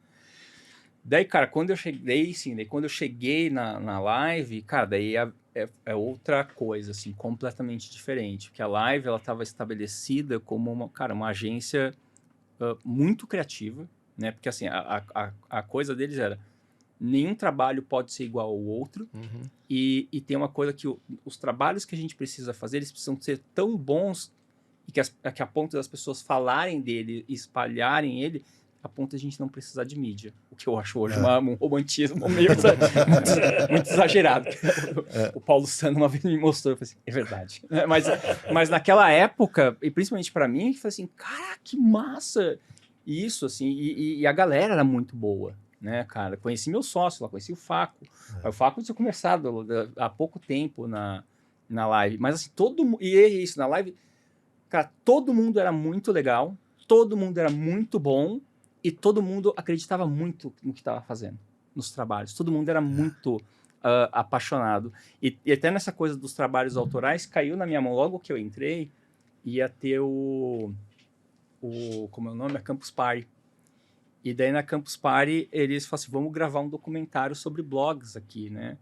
E daí a gente, nessa época, não sei porque o pessoal tinha conhecido o Cazé, né? Que o Cazé Pessini da MTV. Esteve aqui, inclusive, sabia? Esteve aqui. Não, isso que é muito engraçado. Hoje, assim, o Cazé, até por causa disso, o Cazé é meu amigo. Ele tava em casa. De VJ, cara. Não, o Cazé Ele era bom, maravilhoso. cara. Ele tava agora na minha festa em casa. E é muito engraçado que as pessoas falam, eu sou amigo do Cazé. E, cara, daí é isso. A gente fez o documentário, o Cazé, que era o entrevistador. Cara, e pra mim foi muito legal, porque isso, tô fazendo um projeto aqui. Eu gostava da Live, eu sempre autoral. gostei da Live por causa disso. A Live é desengessada, né? Cara, A live era um não estilo eram de vida. campanhas, eram coisas, né? É. Eu me lembro de umas divulgações que a Live fazia das corridas que a Nike fazia. Muito bons. Do Rio São Paulo, É. umas coisas assim. Sempre achei muito incrível. Tinha a mãozinha que batia na mão. Não, então, a live sempre tinha essa coisa de se superar, né, cara? Tipo assim, a gente vai fazer o melhor trabalho possível aqui. E de fato, Não você amarrada tinha... a comunicação mídia com Cara, força, né? e assim, e tinha um espaço para você colaborar. Porque eu lembro que isso, eu cheguei lá e, cara, e tinha um trabalho que a gente foi fazer pro Yahoo, um dos primeiros, que era o cliente novo da... E a boa parte da ideia eu que tinha acabado de chegar lá e que ajudei a estruturar, que é o Yahoo Posts, assim. E aqui, e a live tinha uma certa... eu falei, cara, a live era um estilo de vida. Cara, por falar em estilo de vida, e como que estava o contexto, o seu contexto pessoal nesta mesma época? Posso crer que era o momento onde você falou assim, cara, publicidade é o meu negócio mesmo? Cara, tô vivendo uma das melhores épocas da minha vida, né? Assim, naquela época eu estava vivendo... Tava casado já? Cara, tava... eu tinha acabado de... Eu tava casado há 1 ano com uma garota que eu amava, que a gente se conheceu... Cara, a gente se conheceu no Orkut, ela morava em Belém. Ela veio de Belém para São Paulo e a gente foi morar juntos. E, cara, a gente se dava muito bem, assim, os mesmos gostos, as mesmas referências. E ela começou a crescer também, fazer umas coisas. E, cara, isso. E a minha relação com o povo da live era muito boa, assim. Então, assim, é isso, a gente saía junto. Cara, eu tava ganhando... Cara, eu ganhava, sei lá, na época, quando eu comecei a trabalhar na Riot, era R$600. Na live eu tava ganhando 4 pau. Né? É que daí você muda, né? Muda o estilo de vida. muda, E eu tava morando em São Paulo também. Sim, muda. Morando na Bela Vista. É um puto orgulho quando você consegue se mudar para São Paulo. Porra! São Paulo, né? Super. Aliás, a gente falamos pouco sobre esse seu momento, né, John? Quando você de fato vem para São Paulo para ficar, né? No momento do Talent, né? 2000. Ano 2000, foi pra Ogilvy. Eu vim na virada. Foi pra Ogilvy, comecei na Ogilvy. O VP de criação era o Zusa Tupinambá. Sim. E aí fiquei na Ogilvy por 1 ano e meio, acho que mais ou menos. Antes daí de mostrar pasta na Laje Magui. A Ogilvy era um monstro, segue sendo, né? Um monstro, uma coisa muito grande, né? E aí eu me lembro que eu fui duplar com um espanhol adorável, extremamente rabugento, que estava lá há muito tempo e fez coisas muito lindas, chamado Zuzo. Ele tinha uma barba daquelas pontudas de inquisitor espanhol, sabe? E ele não sabia mexer no computador e ele trabalhava do lado de um menino muito legal chamado Panda, o Pandinha. Aí eu lembro que quando eu cheguei, a Tráfego, chegou e falou assim, ó, Zuzo, esse aqui é o teu novo dupla. Aí ele olhou pra mim assim, ele falou, puta merda, viu, Pandinha? Antes a gente duplava com o VP, agora me deram a merda do estagiário. Maravilhoso. Mas aí no final a gente acabou se dando bem, porque a gente acabou se gostando muito, porque ele viu que o estagiário é o animal que mais quer trabalhar na vida. Né? É o cara que você pede para fazer um anúncio, ele faz 150 e não sei o quê. Aí eu fui ficando muito amigo dele, fui ficando amigo de muita gente ali na OG. Você começa a criar o network antes da palavra network. É verdade. Você começa a criar amigos ali dentro, né? Puta, pessoas que vão te acompanhar pela vida toda. Assim. E uma agência muito legal, né? Eu trabalhei uma agência muito bacana. Uma agência muito legal. E aí fui para Laje Magui, ia para Laje Magui e acabei parando na Talent. E a Talent foi o momento mais perto que eu fiquei da minha vida de, realizei um sonho, cheguei lá. E os sonhos que nunca foram condicionados a dinheiro nessas épocas, né, meu? Era caceta, eu tô sentando na cadeira dos caras que eu admirava a minha vida toda, fazendo campanha do Estadão, dos classificados do Estadão, do Jornal da Tarde. E aí você já estava morando aqui na sua casa? Como é que você... Como Não, que eu comecei morando na aqui? casa de um amigo do meu primo, que era um catalão, que ele vendia máquinas de plástico extrusoras. Até hoje eu não sei o que é. Mas ele era Mas devia ser um ótimo negócio. Ele tinha, porque ele era uma figura daquelas maior que a vida, sabe? Era um catalão meio gordinho, louco. E teve uma época que ele começou a se relacionar com uma moça paraguaia que ele tinha conhecido numa casa de saliência. E era uma casa de saliência. E aí ele falava dela a vida toda. Falava assim, não, eu tô apaixonado e vocês vão conhecer, eu vou trazer ela pro Brasil. Ela é a Xuxa. Aí a gente na casa de um amigo nosso, na casa de um outro amigo, numa festa, e ele estava voltando de viagem e ele ia levar a Xuxa. Aí tava toda uma expectativa. Nossa, essa nova namorada dele vai casar Conhecer essa a gente. Que maravilha. E na hora que chegou, não tinha nada a ver com a gente. Não podia ser nada mais distante. E aí Genial. começou a morar no apartamento eu, ele e a Xuxa da Casa de Saliência. E ele viajava muito. E ficava só eu e a Xuxa da Casa de Saliência na casa. E a Xuxa da Casa de Saliência era saliente. A história só melhora. E era terrível a situação, cara, porque puta, eu já tava namorando, sério, aquela hora, aquela mulher louca, era louca. Aí um dia a gente foi pra praia com meu primo, que morava no mesmo prédio. A gente volta, aí o porteiro fala assim, ó, a moça que tá morando com você ali, ela deixou esse recado aqui. Aí o recado era assim, ó, estou presa, me ajudem. Puta, Aí a gente descobriu que ela foi comprar cocaína Puta que pariu. e foi presa. Simples E aí, a partir desse momento, daí eu falei pro Miguel, volta, não sei onde é que você tá, volta. Sua namorada resolver esse problema. Sua namorada Tá com foi presa. probleminha. Aí o Miguel voltou. E aí eu lembro nesse momento isso, pau comendo na agência, aquela coisa normal de sempre. Não comia tanto pau assim. A gente que fazia, porque no final das contas eram só 4 mídias, né? Hoje é muito mais complicado, né? Sim, sim. E aí o Miguel voltava e eu lembro direitinho que assim, eu acordava com o Miguel espanhol, cozinhava muito bem, né? Frijoles, país. Eu falei, nossa, Miguel, que cheiro bom, que maravilha. Eu falei, vou comer bem, não. Ele botava tudo numa quentinha e levava pra Xuxa. Pra Xuxa. Ficou presa. Foi, Xuxa ficou presa. Puxou uma cana de 3 meses. Puta merda. Puxou uma cana de 3 meses. E aí, nessa época que a Xuxa puxou a cana, eu morava só com o Miguel e às vezes ele viajava muito. Até eu conseguir alugar um apartamento. Né? Você conseguir ter uma grana, porque alugar um apartamento em São Paulo é duro, né? E aí depois eu me mudei, daí já me mudei com a minha primeira mulher, já para Higienópolis, nunca saí de lá. E aí nisso eu estava na Talent, eu achava que eu nunca ia sair da Talent. Quanto tempo foi lá? Fiquei, no final das contas, eu fiquei só 3 anos e meio na Talent, mas eu tinha uma... Aí a Age, não sei se vocês lembram, a Age foi a primeira agência boutique do Brasil, né? E aí a Age abriu no coisa, era o Tomás Lorente, era o Carlos Domingos, que era um redator incrível, um puta cara legal. E aí eles me chamaram para ir para Age. Aí eu fui para Age. E aí depois da Age, o Peralta, que foi o cara que me ajudou tanto no começo, ele foi ser sócio da África. Aí ele me chamou para ir para África. Cara, e lá você... E é lá que você vira diretor de criação? Não. Não? Não, a verdade é que sim, foi bem no final da África mesmo. Porque eu dublava com o Edu Martins, um dos caras mais legais e engraçados da propaganda brasileira. E aí eu lembro que o Peralta saiu. E aí ele me deixou a gente lá. E aí o Edu Martins era diretor de criação. Eu era dupla do diretor de criação. Mas aí o Nizam colocou nós dois, o Igor Gordilho, como diretores de criação. Que ano foi isso? 2007. 2007. Eu fiquei 6 meses, né? 7 meses só. E aí eu fui para... Aí o Peralta foi para FCB. Que na época era Giovanni FCB. Giovanni. E a Giovanni FCB tinha passado por Tava em destroços, né? Porque tinham aberto a Santa Clara. E com a Santa Clara foram todos os clientes. E aí o Peralta entrou numa jornada de terra arrasada. E aí ele me chamou para a FCB. E aí eu fui... eram os 2 redatores que ele chamou, era eu, ele e o Flávio Whiteman. Sei.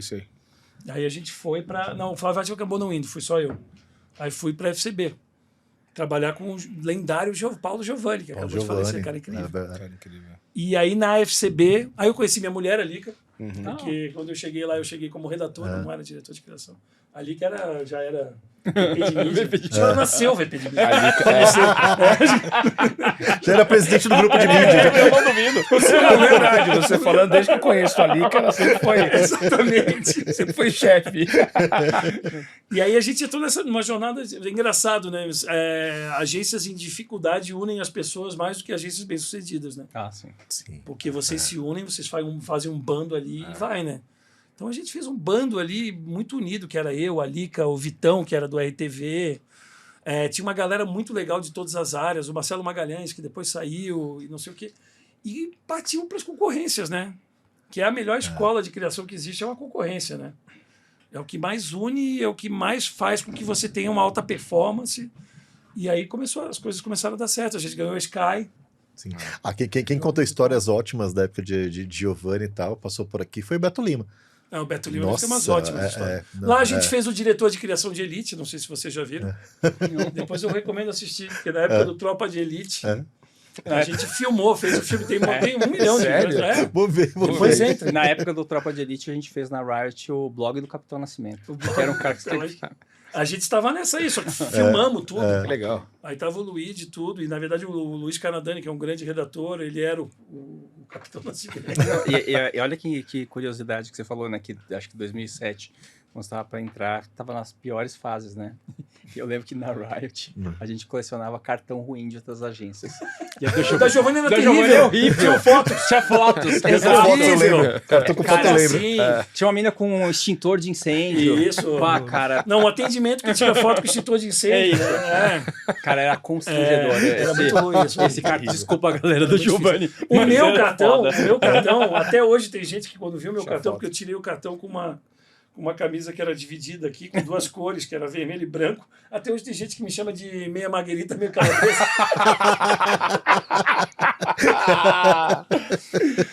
É dureza. E aí foi meu primeiro contato com a Giovanni aí. Aí fiquei lá, fiquei na minha primeira passagem pela Giovanni FCB, fiquei 4 anos e meio. Caramba. E aí fui para Thompson, onde fiquei 8 anos.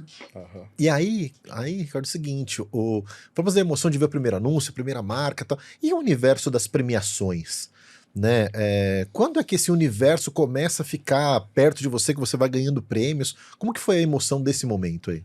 Cara, eu tive a sorte de começar a carreira uma passagem rápida na Ogilvy e ir para Talent, cara, que a Talent, a preocupação dela é com as premiações certas, sabe? Assim, era Prêmio Abril, era Profissionais do Ano, era Clube de Criação, assim. Então, assim, não tinha Cannes no horizonte, assim, nesse momento. Eu acho que Cannes também não era tudo isso, não tinha esse impacto. Então, a minha obsessão era o anuário do Clube de Criação. Assim, era sempre um lugar que eu devorava, assim, os anuários, assim. Então, eu lembro, o meu primeiro anuário foi um filme do Jornal da Tarde.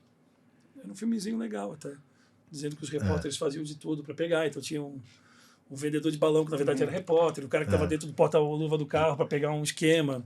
E aí teve e assim, foi um anuário muito, muito, muito, só que aí a lógica era Prêmio Abril, olha isso, Prêmio Abril. E eu nunca consegui ganhar, não tinha jeito, fui ganhar só na Age.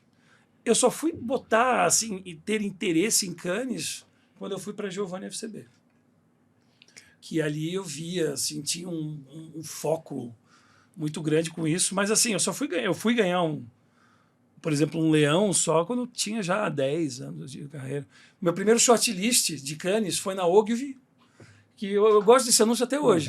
Que eles tinham a conta da Barbie, da Mattel, e aí era uma calçada da fama só com o pezinho pequenininho da Barbie. Que animal. Quando você ganhou o primeiro leão? O meu primeiro leão foi na Giovanni, um anúncio de café, que eu não lembro da marca de café, que era eu e o BJ. Eu e o BJ fomos duplo, 3 anos e pouco, né? 2000 e quanto? Foi um leão de bronze em 2000 e... Eu fui para Thompson em 2009, foi 2007. Legal. 2008, acho. Não, eu ia falar quase eu ganhei um leão primeiro que você. Mas foi, e aí ficava batendo na trave, né? Aí depois eu fui para Thompson, aí na Thompson a gente... Aí a Thompson, você trabalhou na Thompson, né? Então você consegue montar uma estrutura, você tem os clientes muito globais, né? Então isso acaba... Não, é a agência dos filmes, né? A agência pessoas. dos filmes de Hollywood, né? Eles retratam a vida do publicitário a partir da Thompson, né? Bom, Fernando muito Pessoa, legal, né? O slogan de Coca, primeiro, o slogan mais legal de Coca-Cola é do Fernando Pessoa, vocês conhecem, né? Coca-Cola, primeiro, é genial, é assim, Coca-Cola, primeiro estranha-se, depois entranha-se. Caramba, não conhecia esse não. Fernando Pessoa, Fernando dizem Pessoa. que na Thompson. David Bowie trabalhou na Thompson, né? Caramba, não fazia ideia. Eu tava na Thompson no aniversário de 150 anos da rede. Foi uma festa mundial, assim, todo mundo Agora que eu tô me ligando para Fernando Pessoa, Fernando Pessoa. Fernando Pessoa, sem nenhum Sempre que eu falei assim, eu tava assim, que sofisticação. Não, é o Fernando Pessoa mesmo. Fernando Primeiro Pessoa mesmo. estranha-se, depois entranha-se. Caraca, tá. É genial. Não, animal. E me fala uma coisa, e aí chega um momento de você empreender, New Vegas. Sim. Né? Por que o nome New Vegas? É uma história aí, meu. Mas o que aconteceu é isso, né? Eu tava na live E, cara, passei um tempinho ali passei um tempo na live muito feliz, assim, com muito projeto legal. Um dos últimos projetos que eu fiz foi, inclusive, aonde eu ganhei meu primeiro leão, que foi em 2000... A gente fez ainda em 2008. E daí o projeto foi em 2008, que foi um trabalho para Globo, do Mil Casmurros, e a gente, que foi na época, tipo assim, o maior leitura coletiva na internet. E daí a gente ganhou esse prêmio em 2009. Só que quando eu ganhei em 2009, eu já estava na Wonderman, que foi a minha última passagem por agência e a minha primeira passagem numa grande agência, né? E a Wonderman tem uma coisa muito particular, porque quando eu ainda estava lá na live, e uma headhunter foi me entrevistar, me chamou, eu lembro até hoje, falei na Rua Mauri, no Starbucks. Eu assim, o pessoal da Wonderman quer te conhecer e tal. Daí eu fui lá conhecer o Adilson Batista, né, cara? E daí o Adilson Batista com aquela calma, explicando, super explicativo, tudo. E falou das coisas da Wonderman, eu achava assim, caramba, né? Mas e aí, na época, ele falou assim, não, aqui eu estou montando uma área, cara, que era tipo uma área que eu tô chamando as pessoas, tipo assim, quase uns X-Men do digital, assim. Então eu tô chamando você, vai vir um cara de mobile, que é o Terence Reis, o Thiago... Como que é o nome do cara da Tecnisa? É o Thiago Reis. O Gustavo Reis. Gustavo Reis. Oh, foi capa da Exames. Então, cara, não, Gustavo Reis é muito nerd, né, cara? Gustavo Reis. Com 24 anos virou gerente. Cara, Gustavo Reis foi um dos meus mestres lá na Wonderman, cara. Daí já tava o Thiago Lee, Natália Traudy, o Rei Quinto. Cara, uma galera muito boa, assim. E ele tava montando essa área e falou assim, eu quero que tu seja o cara de social aqui. Social, cara. Naquela época. E daí eu falei, porque antes, quando eu comecei, ainda era marketing viral, e daí começou o social, né? Daí eu falei assim, tu vai cuidar aqui de social. E, cara, e daí eu fui, assim, falei, beleza, acho que também já deu lá minha época na live, quero entender mais um pouco, né? E fui trabalhar na Wonderman. Cara, daí cheguei nessa área e de fato era muito legal ali. E só que era outro universo, né? Departamentos, cara. Tipo assim, aquele prédio da Rocha Verá, lá que o pessoal molhava o pé lá. O pé na entrada, né? Aquele cantinho. Tinha um riozinho ali. Dizem os malucos que quando um dos donos pisou lá, colocaram o vidro. Mas diz que então, o Justus quase caiu. Pisou lá. E daí tinha essas coisas de Wanda. Daí, cara, você começa a ouvir as histórias do grupo ali, né, cara? Engraçado, no Dia das Mães tinha convite, tinha show do Roberto Justus no Dia das Mães. Sensacional. E tinha uma coisa que pra mim, quando eu cheguei ali, eu ainda peguei uma época do Eco, né, cara, trabalhando. Sim, nossa, que fantástico. E pra mim foi uma coisa, um choque, porque que na live, cara, tinha um preciosismo para criar a ideia. Então, a gente pegava uma ideia e o pessoal passava assim, um mês para criar uma ideia, e que, cara, ficava o dia inteiro, às vezes a galera virando noite, e porque muito o planejamento e criação era a mesma coisa. Era uma coisa assim, era um acontecimento mesmo, um processo, um parto. E lá na Wonderman, cara, eu vi o Eco criando ideia assim, ó. Chegou de chegar um briefing, o cara, esse aqui resolve assim, assim, assado. E eu achava um absurdo aquilo. Eu falei, como assim, meu? O pessoal cria. Só tempos depois que eu falei assim, não, o cara é um gênio. O cara, tipo assim, o cara consegue ele era obrigado a ser assim. Sabe? De conseguir resolver esse tipo de coisa muito rápido foi uma coisa muito, pra mim, impressionante, mas no primeiro momento muito assustador.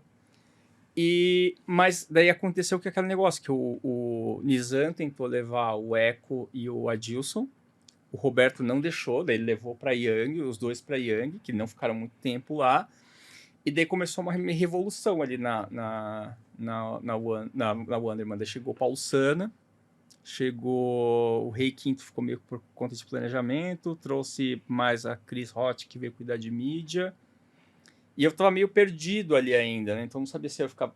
Alguns falavam que eu era de mídia, e outros falavam que eu era de planejamento. Minha carteira de trabalho... Contador. Não, era gerente de planejamento. E eu definitivamente não era gerente de planejamento, mas assim, no sentido de experiência, mas estava ali. E, cara, isso foi até bom, porque na época tinha essa mina, a Cris Roth, chegou lá, E ela, cara, quis passar a faca em todo mundo. E foi até isso, o do Gustavo Reis me chamava e falou assim, olha, a mina não quer você por aqui. Cara, daí eu falo isso porque eu sempre quero agradecer, cara, Rei Quinto, assim, que foi o cara que falou assim, vai fazer porra nenhuma, trabalha comigo. Tu é funcionário meu aqui, ninguém encosta em você.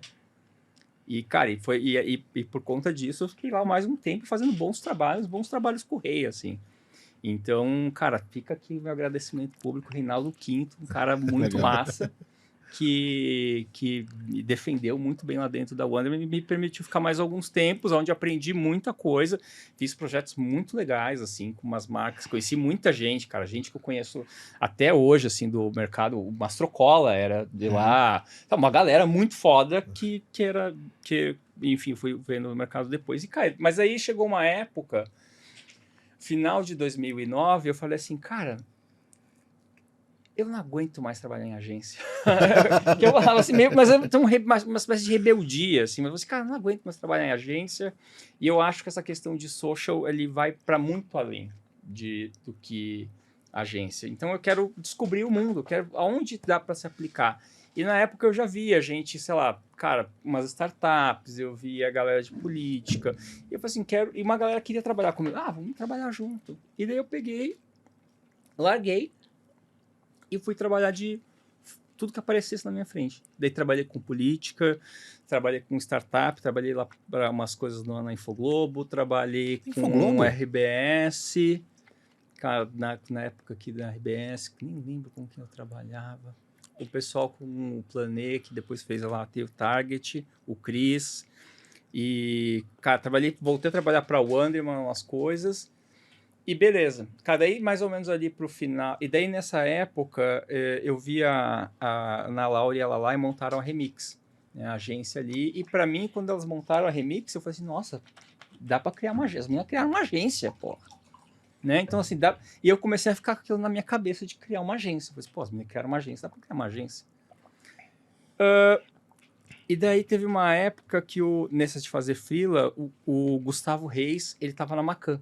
Já tinha saído da Wonderman, ele era diretor de mídia na Macan, me chamou e falou assim, olha, é o seguinte, eu tenho esse trabalho aqui de HP, eu vou tirar esse trabalho de HP que estava na mão da Riot e vou te passar. Você quer? Eu falei assim, que volta que o mundo tá dando aqui, né? Mas eu quero. E eu falei assim, beleza, com a grana que ele tinha falado que ele ia me pagar, eu falei assim, eu vou montar um time para cuidar disso. Daí, o que eu fiz? Eu chamei 3 amigos, aluguei um apartamento em Pinheiros, que era do lado de onde eu morava já morava em Pinheiros, e falei assim, cara, vocês morem aí e toquem esse trabalho, né? Enquanto eu vou fazendo outras coisas. E beleza, esses amigos meus toparam. Um desses amigos, ele era um cara que morava ali perto de Pinheiros, e ele era um cara que gostava de jogar pôquer. E ele tinha o hábito de batizar a casa dele com nomes, né? Então, aonde ele jogava pôquer, ele chamava de Vegas. E eu falava assim, cara, tu vai morar então na New Vegas. Isso é o nome caramba. É a razão mais idiota que existe. Legal demais. E eu falei assim, não, vou morar na New Vegas. E daí, beleza, eu montei tudo. Cara, quando a gente ia começar, o Gustavo Reis fala pra mim, cara, o meu VP mandou cancelar tudo. Caiu o job. Caiu o job, assim, tinha alugado apartamento. Estruturou tudo. Feito tudo. Já foi o meu primeiro erro, né? Que foi aprender a só faça coisa com contrato. É verdade. E, cara, daí eu falei assim, eu não sei o que eu vou fazer, assim. Daí eu preciso... Chega pro seu amigo, você apostou errado. E daí, cara, a minha sorte, daí curiosamente, né, também ainda tem um atravessamento da Tecnisa, porque o Romeu Buzarello... Grande Romeu Buzarello. Cara, outro cara... Finalista do Prêmio Amigos Mercados, na categoria professor. Votem, então, no Romeu, que de fato é um grande professor e, cara, é um dos caras que eu mais me orgulho, assim, de ter aprendido muito e de ter o carinho e a confiança do Romeu. Falamos dele esses dias, né? O Romeu, cara, ele já atuava como consultor, ele estava atuando como consultor ali para o Hospital Santa Joana e para o Amatri, e eu tinha feito ele tinha me indicado para fazer um trabalho para eles. Daí eu fechei o projeto, que estava ali já engatilhado por um preço menor para poder fechar, e coloquei esse trabalho para dentro da agência, para minimamente organizar ali E eu falei assim, cara, vamos procurar o que vier mais aí de trabalho. E assim surgiu a New Vegas. Totalmente por acidente. Caramba, e aqui... Belíssima história. E assim começa o meu trabalho no empreendedorismo. Caramba, não. Empreendedorismo é isso, empreender isso daí, cara, é um sufoco. E agora, olha cada isso, dia. estamos nós dois aqui como convidados de um podcast. Caramba, que beleza. E aí, e o momento que você volta para FCB, como que é o contexto desse momento, Ricardo? Eu estava muito feliz na Thompson, eu adorava a Thompson, assim, era minha casa aquele lugar, assim, até hoje eu tenho um certo luto. De ter deixado a Lugar muito bom para trabalhar, né? Muito bom. Lugar muito bom. Uma equipe muito legal, assim, de todos os lugares, todos, assim, o jeito que a gente trabalhava era muito leve, muito legal. Foi o primeiro lugar que deu para ver, pô, dá para ter alta performance e gentileza no mesmo lugar, sabe? Que a propaganda tinha aquela fama de tem que ser cuzão, vira à noite, não sei o quê. Então a Thompson era um lugar muito gentil. A gente conseguiu montar um lugar ali. A gente conseguiu montar, não, acho que já vinha. Thompson nunca foi um lugar de asperezas, assim. Então, E lá foi o primeiro lugar, na verdade, na Thompson também foi o primeiro lugar onde você toca não só agora a criação, mas toca o negócio. Que vira um outro desafio muito diferente, né? Puta de uma cagada. Quando eu trabalhava na África, era bastante comum o Nizam, quando ficava puto, chamava todo mundo lá no 23º lá, dava aquele esporro na criação e tal, ele falava assim, quer tranquilidade, vai trabalhar na Thompson. Quer moleza, vai pra Quer Thompson. moleza, vai pra Thompson. Era um clássico. Quer moleza, vai pra Thompson. Eu escutei isso várias vezes, eu fui. E não encontrei a moleza, mas encontrei um bom ambiente de trabalho. Fiquei lá 2 anos e meio, lugar maravilhoso. Ótimo desse trabalho. Mas essa aí era uma lenda, era uma coisa que rolava mesmo. A gente tava onde mesmo? Agora me perdi. Não, né? Nesse momento onde você tem o desafio de você liderar uma agência. Que é diferente de você liderar a criação, né? Sim, não, a criação acaba sendo a sua zona de conforto, né? No final das contas, você tem as ambições, mas você sabe mais ou menos como navegá-las, né? Mas eu me tornei CEO muito só com um único objetivo, porque eu acho que era o único jeito de convencer os clientes a comprar as ideias que eu achava que eles deveriam comprar. Porque existe uma coisa de hierarquia, sabe? Muito Genial. grande, sabe? Assim, É uma estratégia. Tipo assim, então, mas você lembra assim, então, com a autoridade de um CEO, eu estou dizendo que isso é bom. Como se mudasse alguma coisa, é a mesma coisa. Mas é duro isso, mas o cliente leva isso em consideração. Então eu achava assim, puta, a Thompson não tinha a reputação de ser uma agência criativa. Por mais que a gente, nesse período, ganhou um monte de leão, ganhou um monte de concorrência. Então tá bom, quando você tem um CEO criativo, você é uma agência criativa. Essa é a verdade, né? Sim, então, assim, puta, se a Thompson tem um CEO criativo, tá muito claro qual é a intenção dela, qual é a vontade dela. E outra coisa, você imprime isso para todos os departamentos, né? Se você tem um CEO atendimento, ele precisa se esforçar um pouco para dizer que a agência é criativa, né? Agora, quando você tem um CEO que é criativo... Só que na Thompson eu tinha uma rede de proteção muito boa, assim, eu tinha gênios do meu lado, eu tinha o Ezra Geld, que é um gênio... E que quando ele virou CEO do grupo, sabe, o Stefano Zunino, um dos maiores estrategistas que eu já vi trabalhando no mercado. O cara que investiu no digital antes de todos os outros grupos. Que abriu a casa, comprou a casa, transformou Mirum, fez a Mutato, sabe? Assim, então era um lugar de muito aprendizado, né? Então de lá, quando eu fui E você volta para a FCB como CEO já. Como CEO e CCO, né? Eu saí por conta da fusão. Sim. Quando começou o processo todo de fusão, eu entendi que viraria um outro animal. Se melhor ou pior, eu não sei, mas era outro animal. E eu gostava daquele meu animal ali, eu sabia que ele não ia estar mais, que eu teria que passar por um outro processo e tudo mais. Eu falei, cara, eu não vou pagar para ver esse novo animal que vai sair dessa fusão.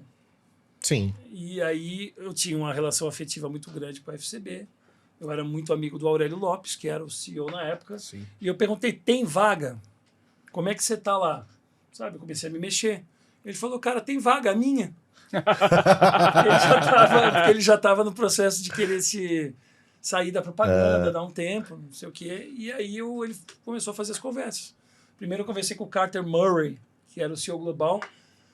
Puta, cara, brilhante, cara. O cara que era um apostador da criatividade, assim, era inegociável para ele.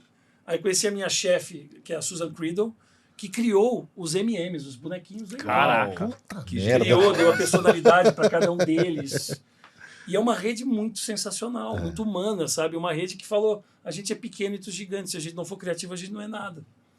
Sabe, assim, a gente precisa fazer o nosso melhor trabalho criativo para os nossos maiores clientes, assim. Então, as premissas todas, sabe? A cabeça e o coração no lugar certo. Que legal. Aí eu fui para a FCB, e aí, de novo, eu entro na FCB no mesmo momento que eu entrei da outra vez. Tudo cagado.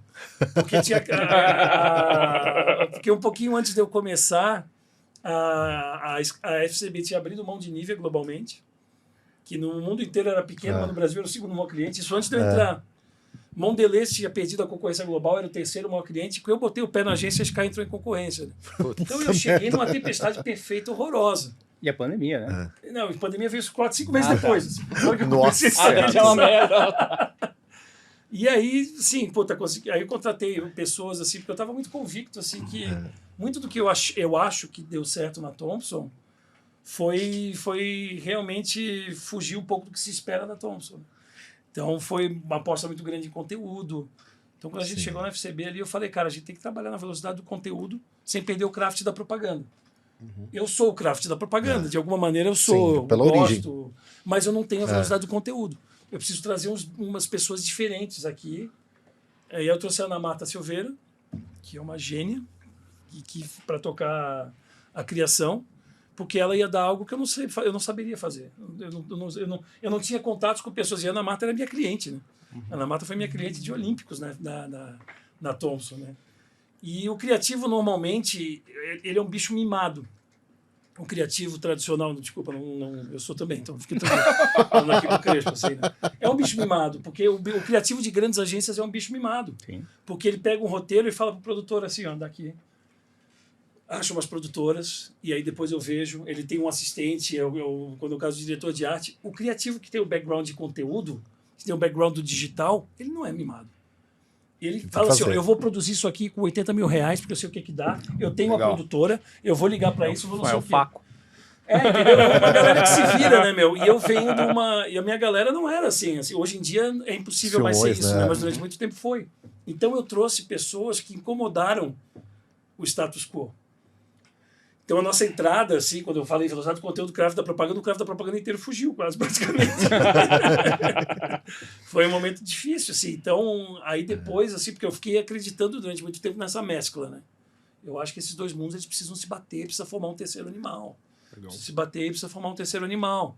Então aí eu trouxe depois o Marcelo Risério, que era o craft da propaganda. Eu falei, tá bom, você vai dar muita coisa para Ana, mas a Ana vai te dar muita coisa também. E aí a gente começou a andar, porque tinha que quebrar essa percepção, tinha que ganhar concorrência. Então na FCB foi de novo um projeto de reconstrução. E com pandemia no meio. Então foi um demônio. Nossa. E você sabe que trabalhou ali com uma querida amiga que fez um dos melhores episódios desse podcast recente, inclusive, que foi a Cris Omura. A Cris Omura é ótima. A Cris Omura eu sou fantástica, cara. Cliente fiel do Existe Flor em São Paulo. Existe Flor em SP. É maravilhoso. Não, ela é incrível. Uma das pessoas que eu conheço há mais tempo na propaganda, cara. Conheci ela, nossa, lá atrás. Ela trabalhou comigo na minha primeira passagem, sabe? Caraca. Putz, meu, ela tem de Eletropaulo, 200 anos. Senti muito O Fabinho tá lá, né? Fabinho foi meu chefe. Sim, Fábio Freitas, poxa. Estive com ele semana passada lá no evento da PP. Presidente do grupo de mídia. Sucedeu Eliana, que também nasceu presidente do grupo de mídia. É verdade. Né? Já nasceu. O Fábio foi um cara muito importante na minha carreira, cara. Na África ele era ele respondia ao Luiz Fernando, né? Isso. Mas ele era um diretor, ele era um braço do Luiz Fernando que era criativo, né? Ele é criativo. Ele é um cara... Multi-empreendedor. Joga poker também. Joga poker, faz sushi, faz tudo. Um cara sensacional, cara. Muito grato a ele. Lá na minha agência, eu tenho uma parede com o nome de um monte de gente lá. Tem o nome dele lá, cara. Um cara muito importante na minha vida. Muito bom. Tá gostando, Crespo? Gostando, cara. Legal, né? Papo bom, né? Gente boa, cheia de boas histórias. Pois é. Aí, chegamos aos dias de hoje. Né? Enfim, acho que depois de tanto falar das trajetórias, conversamos bastante. Né? Agora chegou o momento de você falar um pouquinho do que tá rolando hoje e como que você olha o futuro, cara. Tanto, né, do Ian profissional quanto do Ian pessoa. Né? Vejo que você é um cara bastante engajado. Né? Queria que você falasse um pouquinho sobre o futuro. Legal. Cara, acho que esses últimos anos, eles vêm, acho que provavelmente o último ano, é um ano de muita reflexão, assim, de acontecimentos. tanto no trabalho quanto na minha vida pessoal, né? Cara, desde coisas boas, né? Minha casa, moro num lugar que eu gosto, mas ao mesmo tempo enfim, terminei relacionamento, amigos e parentes morreram. E eu acho que ano passado foi uma coisa muito intensa, né, politicamente, assim, né, e foi um lugar que eu tomei uma decisão de me envolver muito, né, apesar de todos os riscos que se envolvem, O negócio. que envolve tá atuando nessa frente, né, de uma frente muito, qual a palavra? Visceral.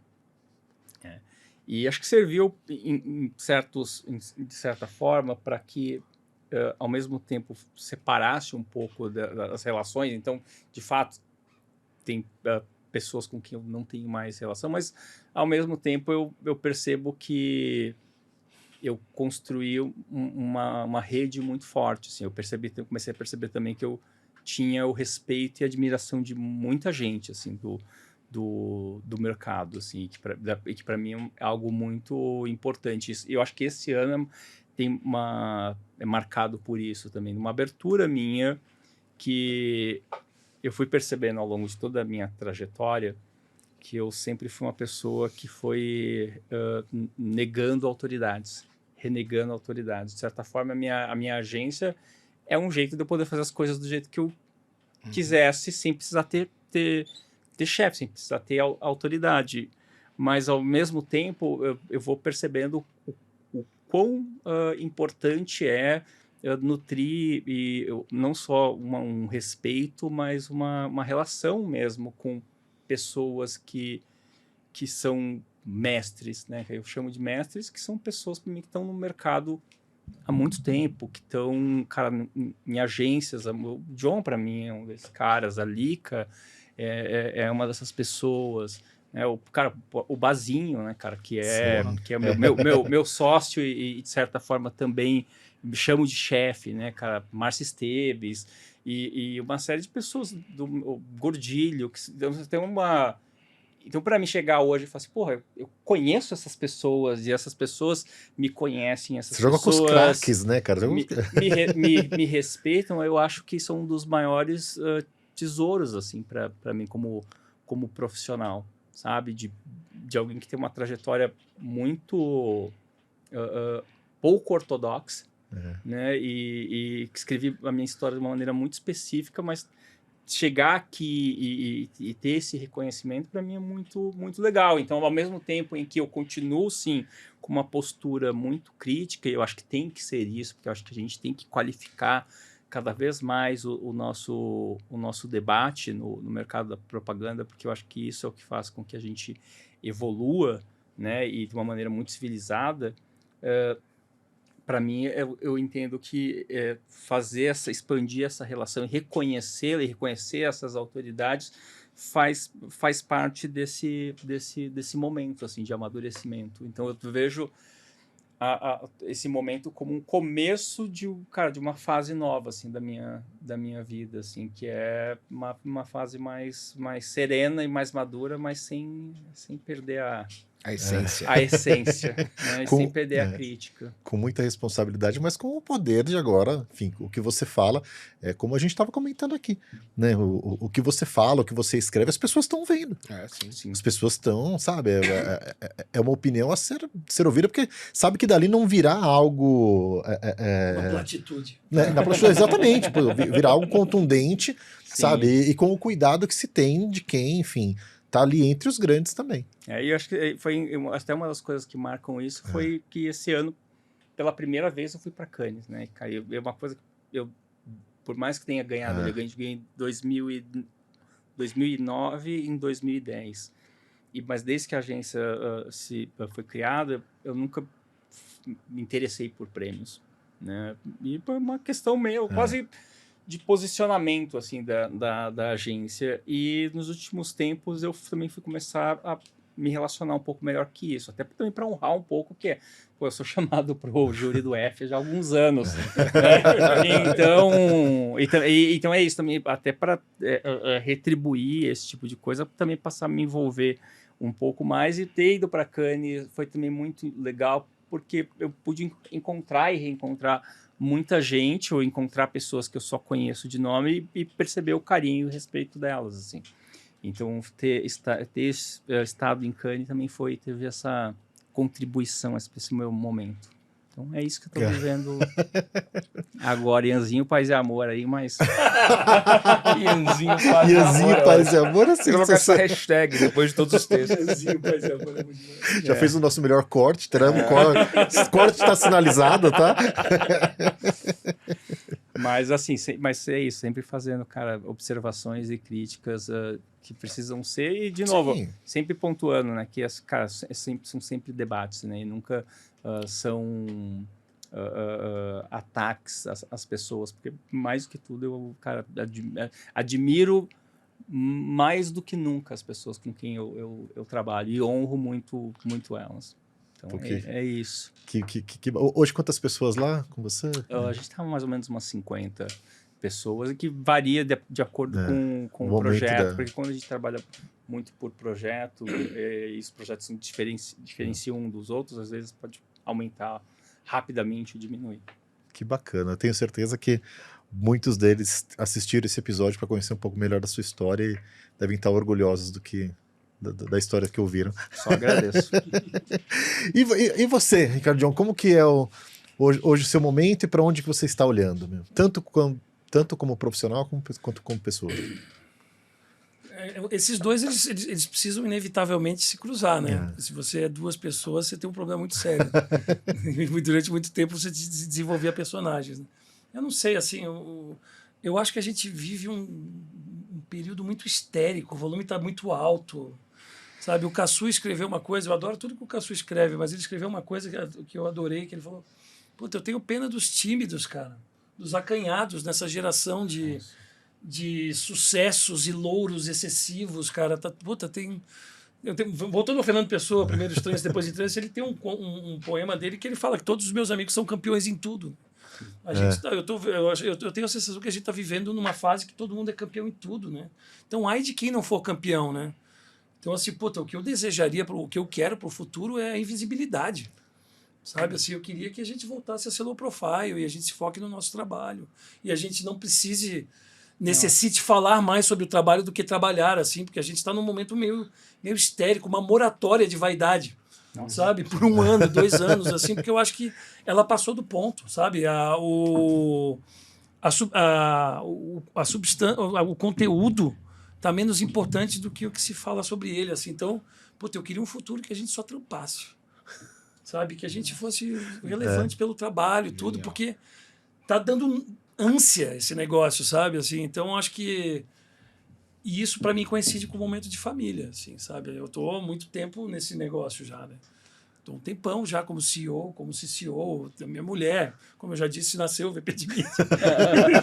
E não sei o quê. Então, assim, eu quero uma vida... Eu quero ser cada vez menos, sabe? Eu quero voltar pro meu craft de redação. Eu quero diminuir, eu não quero aumentar mais. Sabe assim? Então, passar a desconhecer pessoas. Passar a desconhecer pessoas. Essa é uma frase do Clóvis Mello, que ele falava: não quero mais conhecer pessoas, eu quero desconhecer pessoas. Muito prazer, eu não te conheço mais. Não é o caso. Assim, eu adoro conhecer pessoas, eu adoro. Mas eu acho que do ponto de vista profissional, eu acho que todo mundo tem que fazer uma reflexão no sentido de que, cara, o que você faz, te faz. Sabe? Então, no final das contas, voltar um pouco pro básico, sabe? De, puta, vamos trabalhar, vamos fazer um trabalho legal. Eu não quero que a FCB seja a maior agência do mundo. Eu não quero que a FCB ganhe todos os prêmios do mundo. Eu quero que seja um lugar legal, de gente legal. A Estela Pirani, que é diretora de planejamento da Thompson, ela tem uma definição que eu uso o tempo inteiro dela, que é uma agência, um coletivo de pessoas interessantes. Sabe? Assim, então, para mim, no final das contas, a única coisa que eu almejo pro futuro é sair desse negócio daqui a uns 5 anos. Sabe, assim, daqui a uns 5 anos. Eu tenho uma produtora de música. Legal. Eu trouxe o show do Mark Ramone agora, junto com outros 4 sócios. Então é um negócio que me interessa, é dentro da cultura criativa. Vai rodar com a Ivete? A gente fez agora o Rei Ivete, que é um projeto legal também, né? Que aproveitar ao máximo esses 5 anos, assim, cara, para fazer bons trabalhos do jeito certo. No final das contas é isso. Tenho 4 filhos, cara, tenho filho pra cacete. Tenho muito o que fazer. Muito bom. Muito bom. E aí, Crespo, gostou da Fala pro Lulu? Quando Demais, quiser, tô aqui. cara. Uma aula, hein, cara? Ô, Lu, aproveite mais seu aniversário aí, curte mais uma semaninha. Tá muito bom por aqui. Muito bom mesmo. Muito bom. Pô, gente, então, vocês que estão aí nos acompanhando, viu que bacana? Além desse papo, tem muitos outros que rolaram por aqui, procurem aí no nosso canal. E, amigos, eu tenho só o que agradecer, né? Acho que vocês, acho que o Ian colocou muito bem, né? A série de nomes que hoje você joga ao lado, que você sempre olhou com admiração. O meu papel a vocês é esse, né? Quando a gente tem lá o nosso canal do WhatsApp, na entrada de ambos foi uma entrada que nos bastidores foi muito comemorada. Falei, galera, o Ricardo John entrou. Galera, o Ian entrou. Esse que lá entrou. Falei, cara, e o seguinte, e depois de um tempo, eles ficaram. Eles nem desistiram. Eles nem desistiram ainda. Né? E pra gente é uma honra poder estar conectando vocês lá, estar recebendo vocês aqui. Né? E de fato ele vai muito na direção do propósito do Amigos do Mercado, que é tornar o mercado mais amigável. E hoje tivemos um papo desse, que a gente sempre termina, Crespo, fazendo um brinde com as canecas. Muito obrigado. Obrigado, Ian. Valeu. Chiara no Caboré. A vocês, Chiara no Caboré. Exatamente, voltem na Chiara no Vamos Caboré. fazer meu jabá também, Ezra Geld no Caboré. Essa também no Caboré, por favor. Grande mestre.